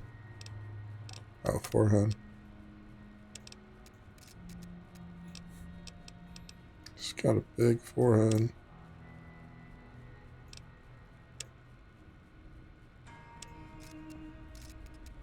Alright, whatever. Okay. No sense. I'm not gonna look at the face anyway. Let's see if we can get you on your feet. Good. Why don't you walk down to the end of the room? Ew. Over by that vigor tester machine there. This guy's scary Take looking. it slow now. It ain't a race. Ooh, looking good so far. Go ahead and give the vigor tester a try. We'll learn right quick if you got back all your faculties.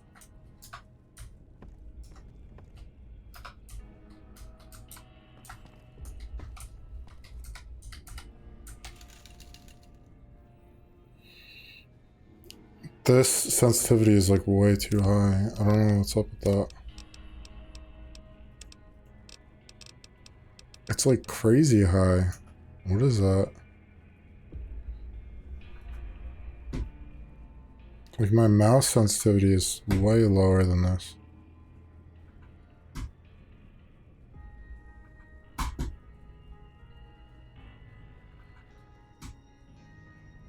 Alright.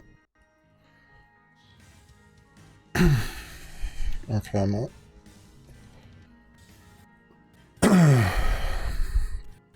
So I played this game, but I haven't played like enough. I want to like play poker. I want to like go gambling. I haven't done that before.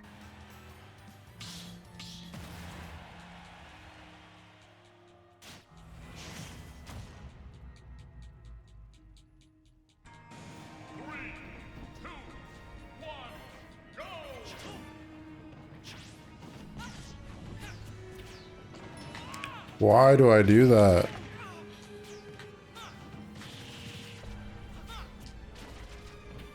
Who is this? Like Charlie Sheen or something?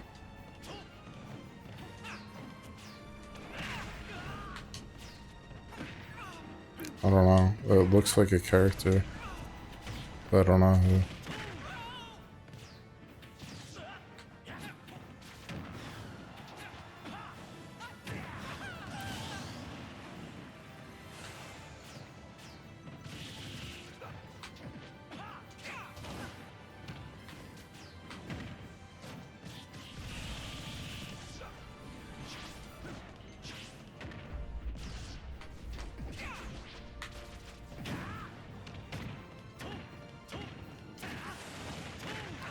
Jeez.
Always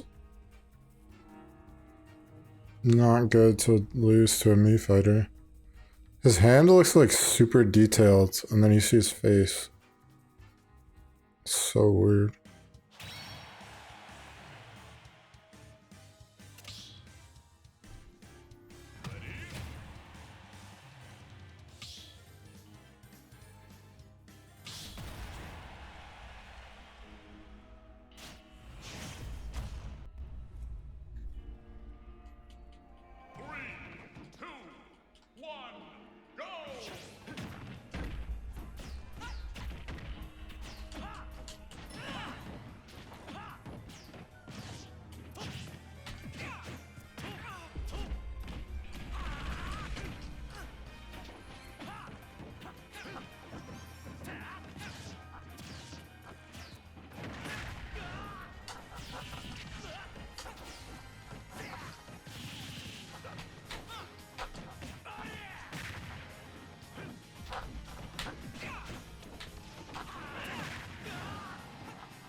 Dang it.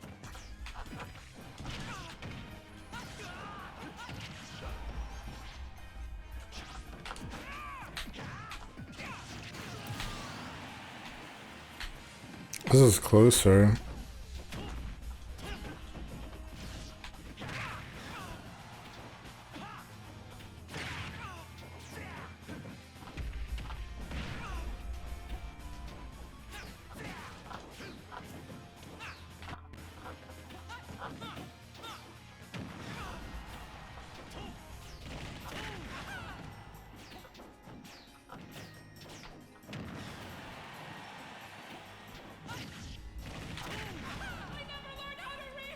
Time.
I don't know.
I was winning. I was winning down.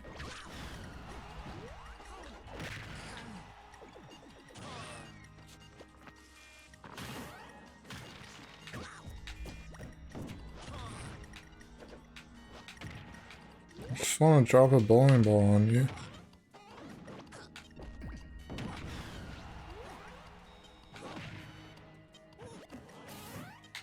What's the problem? He's like very calmly just dropping and bowling, bro.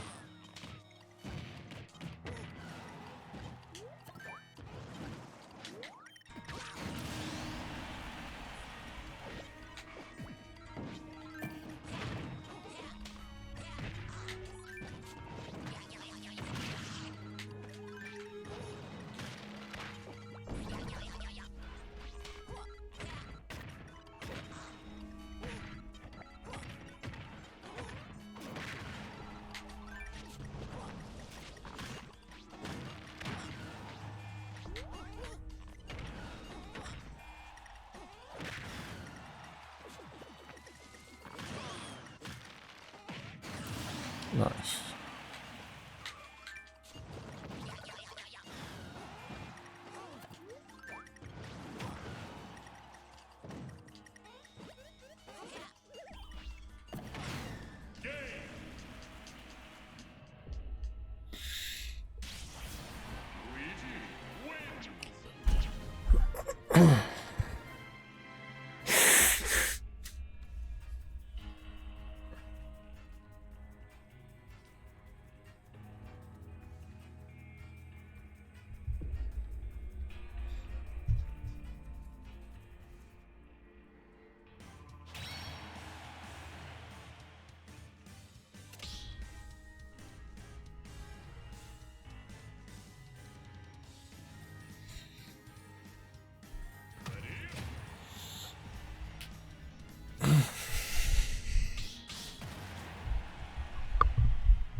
There we go.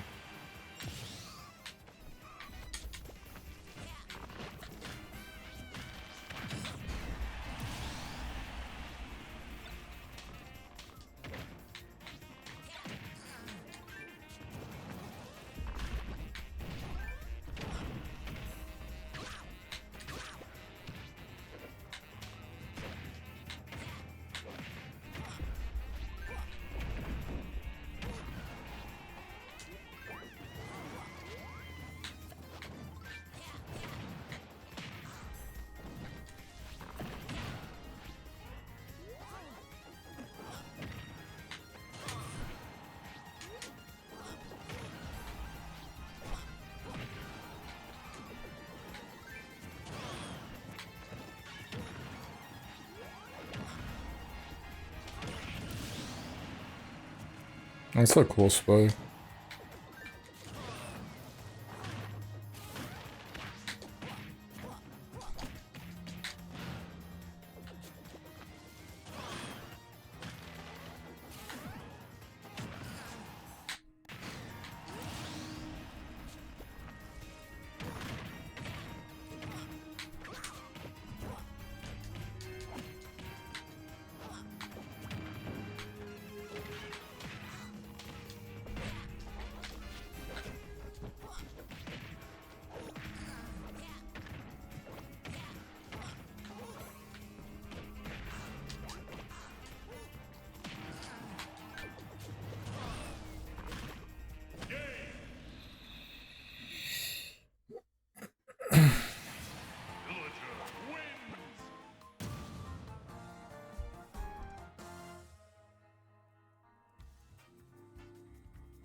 Then I gotta take off my contacts.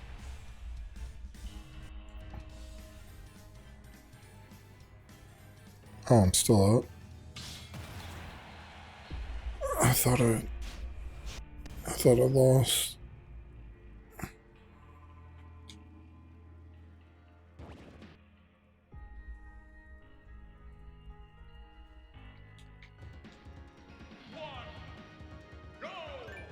Lag.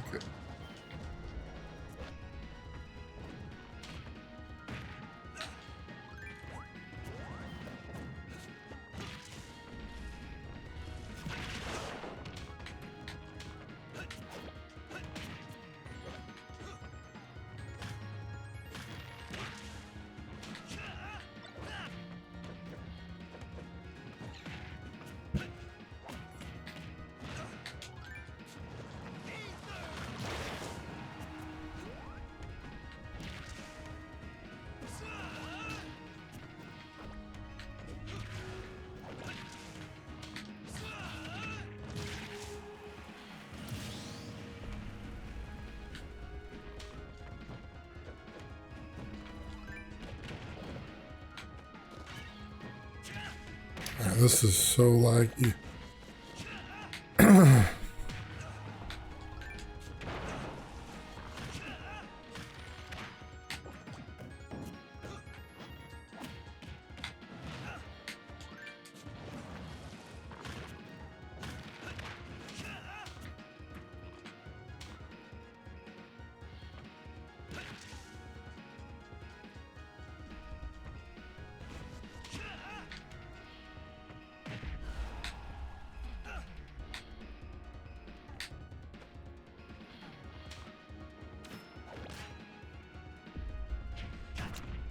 This is so bad.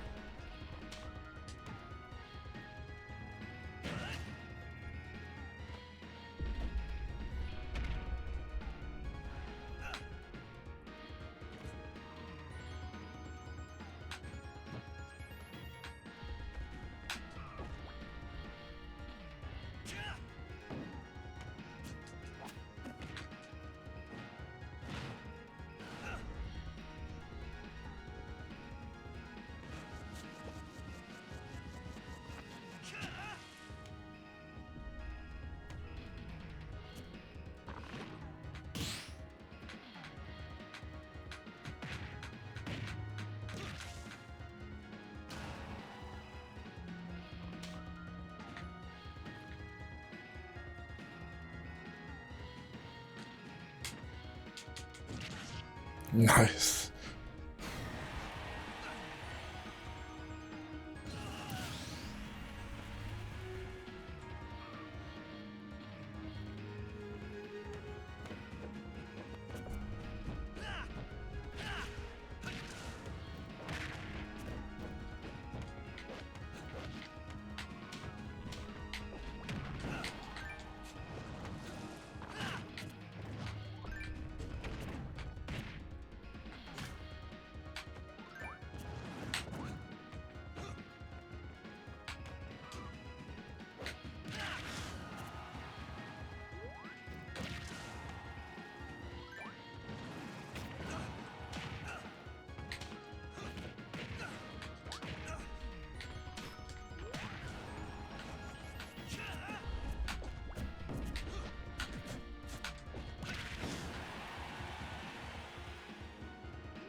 skills were remarkable.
Alright, I'm gonna watch videos.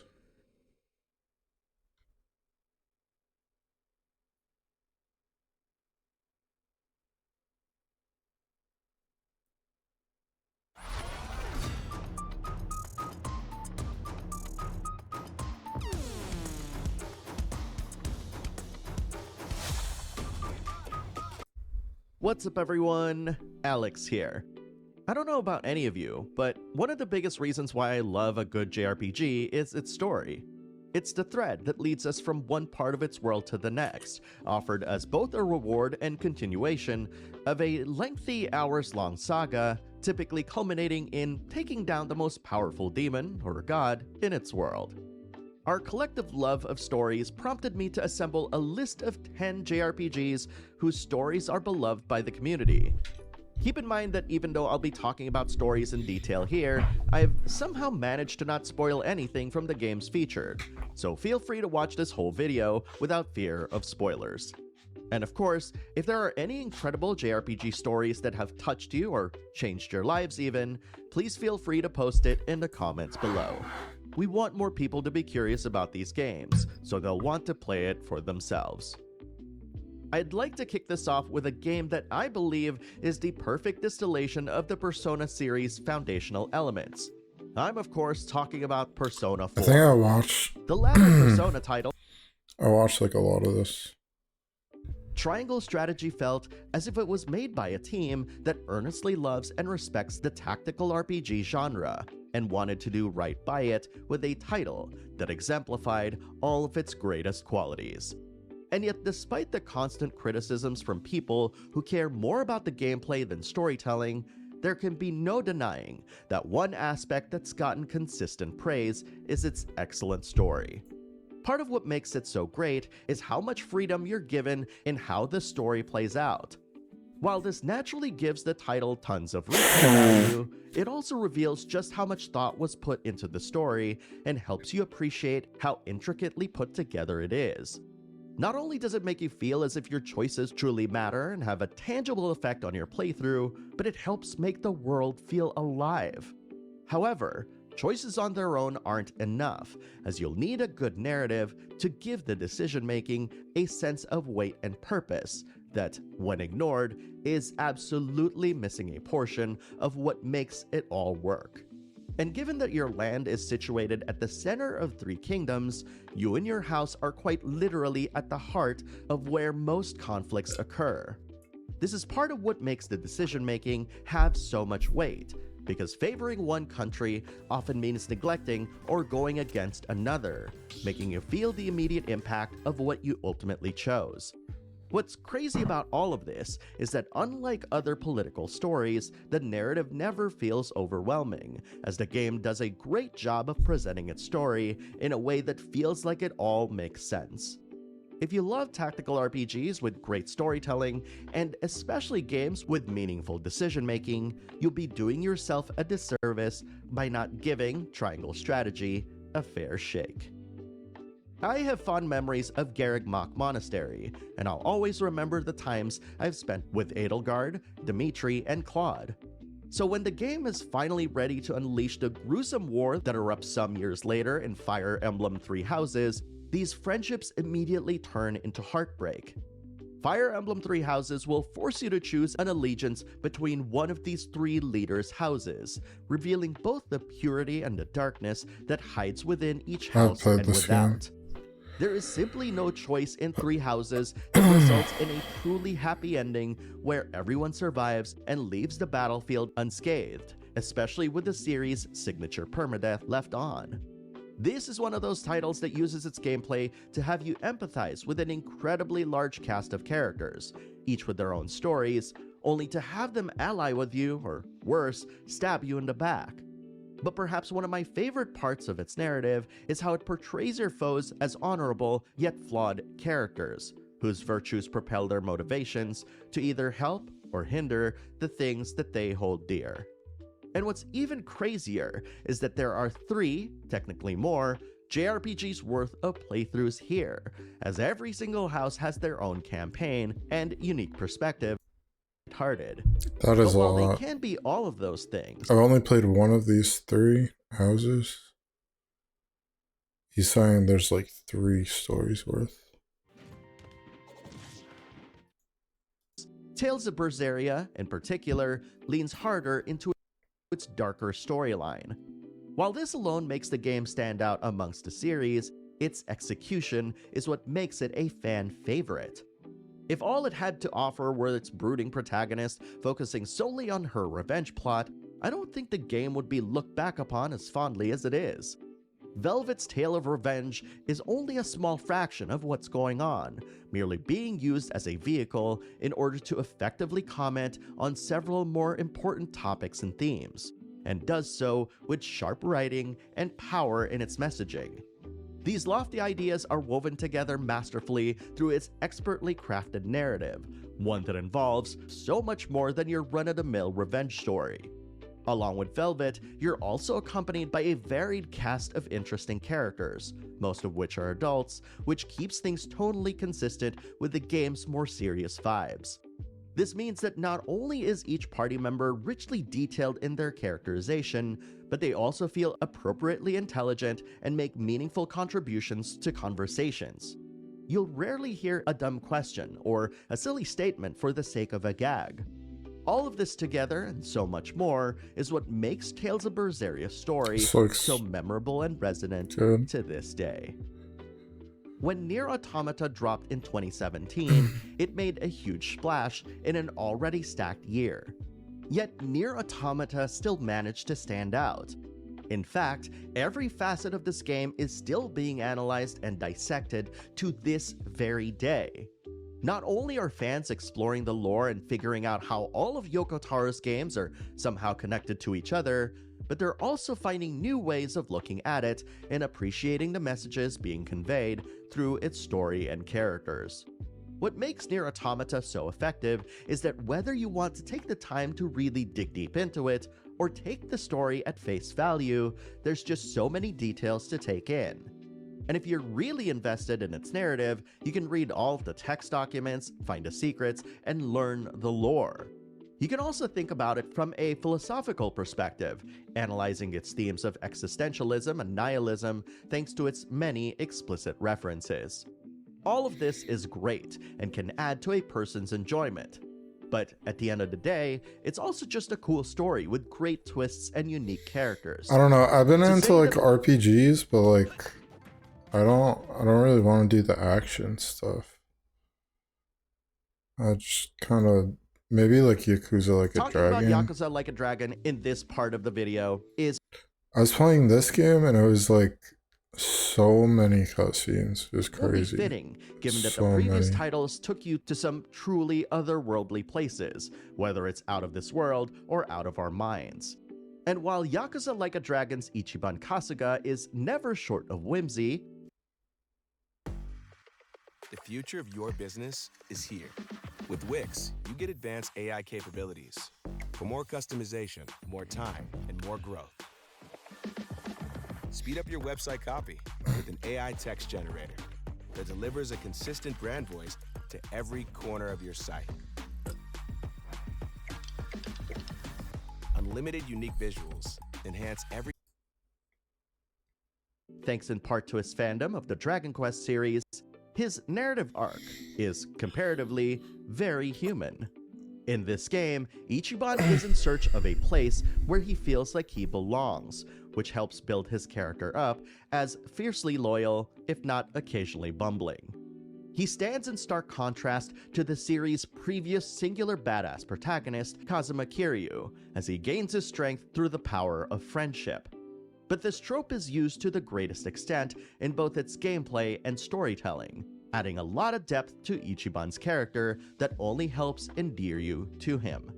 And because this is filled with the series' signature Asian melodrama, its revelations, along with the backstabbing, its Yakuza thematics, and a narrative that also serves as a commentary to where the series as a whole is headed, and this seemingly down-to-earth story is, surprisingly, also filled with lots of hidden depth.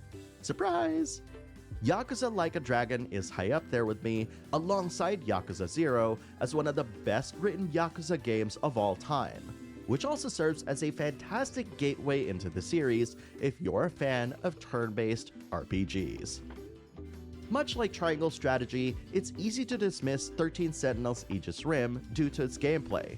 It's just a tower defense game, as many derogatively called it prior to its release. But when the game finally arrived in people's hands, it started this collective thought that everyone who played through it should have the ability to delete that portion of their memory to experience its story for the first time all over again. The premise of 13 Sentinels Aegis Rim is pretty basic. Massive kaiju are arriving on Earth to destroy it, and it's up to the 13 Sentinels pilots to defeat them. Simple, right? That is, until you factor several more science fiction tropes on top of that.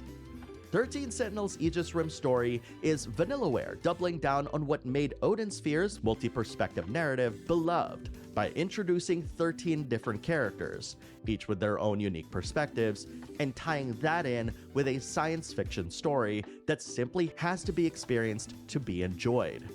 And this is probably the only time we're going to experience this level of storytelling from Vanillaware, as it's well chronicled that its director and writer spent countless sleepless nights filled with despair just to craft a narrative into what it is today. The result is an What the incredibly hell is intricate, this? multi-layered story that is still remarkably I think I want to very try easy to like comprehend and follow. And that's not even talking about how you get to choose which character stories you want to see and when you want to Aegis engage with its Rim. gameplay or not. Even I think Sakurai brought up this game at one point in his tutorial. I want to try this game. I don't think I've ever played this. Bravely Default.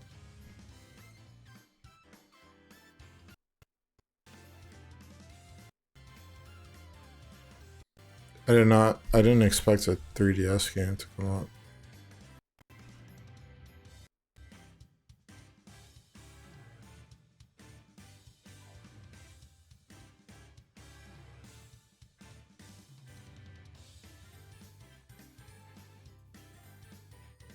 I'm pretty sure there was one on Xbox 360.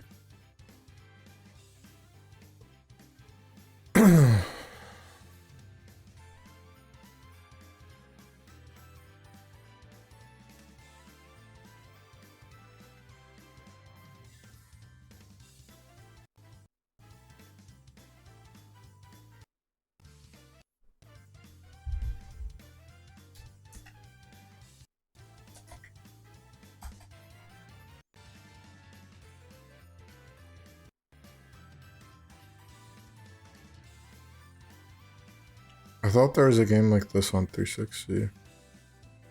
Oh, I'm not on the right screen. I'm looking at Bravely Default.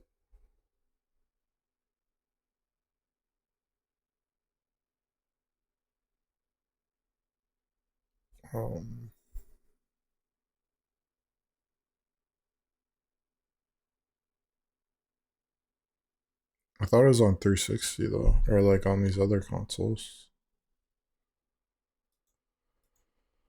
simply looking up the things that inspired it is a spoiler. So do yourself a favor. If you've never played 13 Sentinels Aegis Rim before, go pick it up. I promise that it's going to be one hell of a ride. There are countless other JRPGs with incredible stories that I could have chosen to be part of this list. So I'm going to put you to task and see if you can come up with your own list and share why, spoiler free, in the comments below. Tell me your favorite JRPGs with your favorite stories, and let's all talk about them. Thank you very much for watching, everyone, and I'll see you in the next video. I'm into like I've been getting into like old ones too. Just like Final Fantasy 3. I could play that.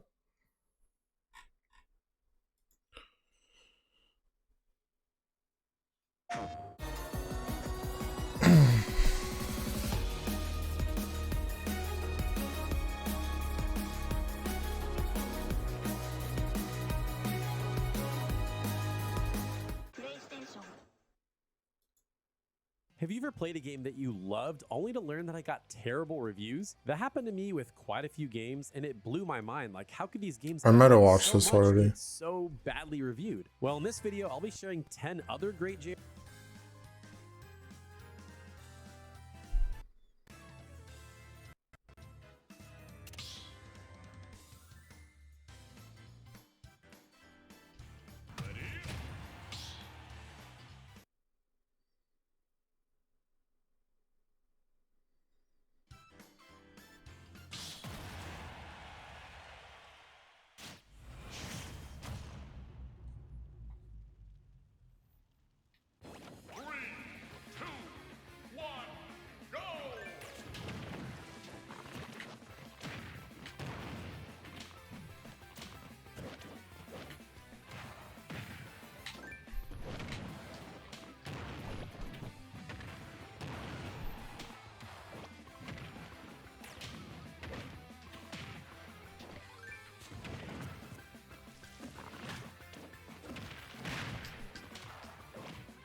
You won't die.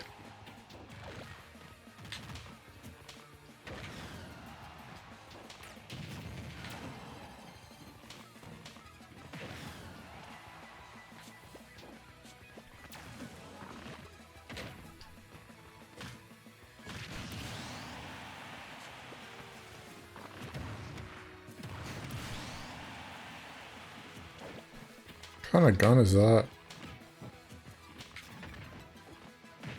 It's like a briefcase.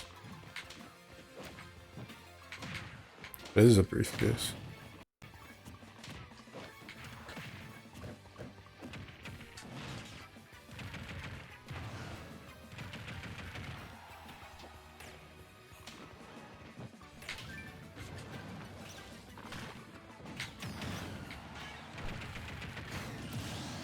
Okay.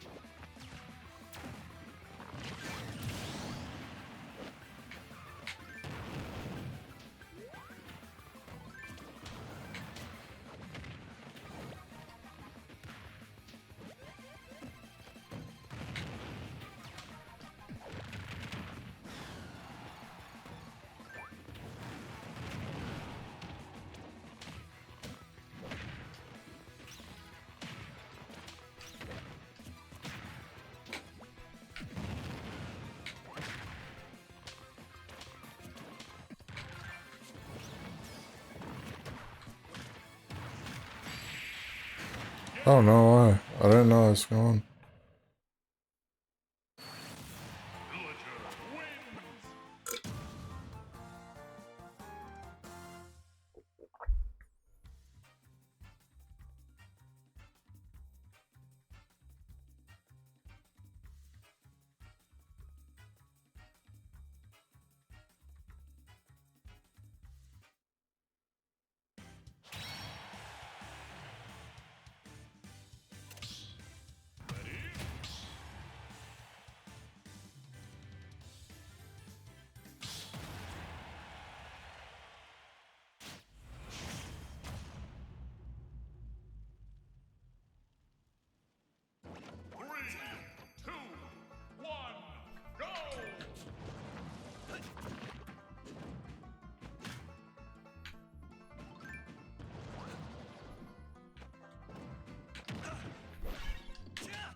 Come on.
Alright, I think I'm just gonna end it.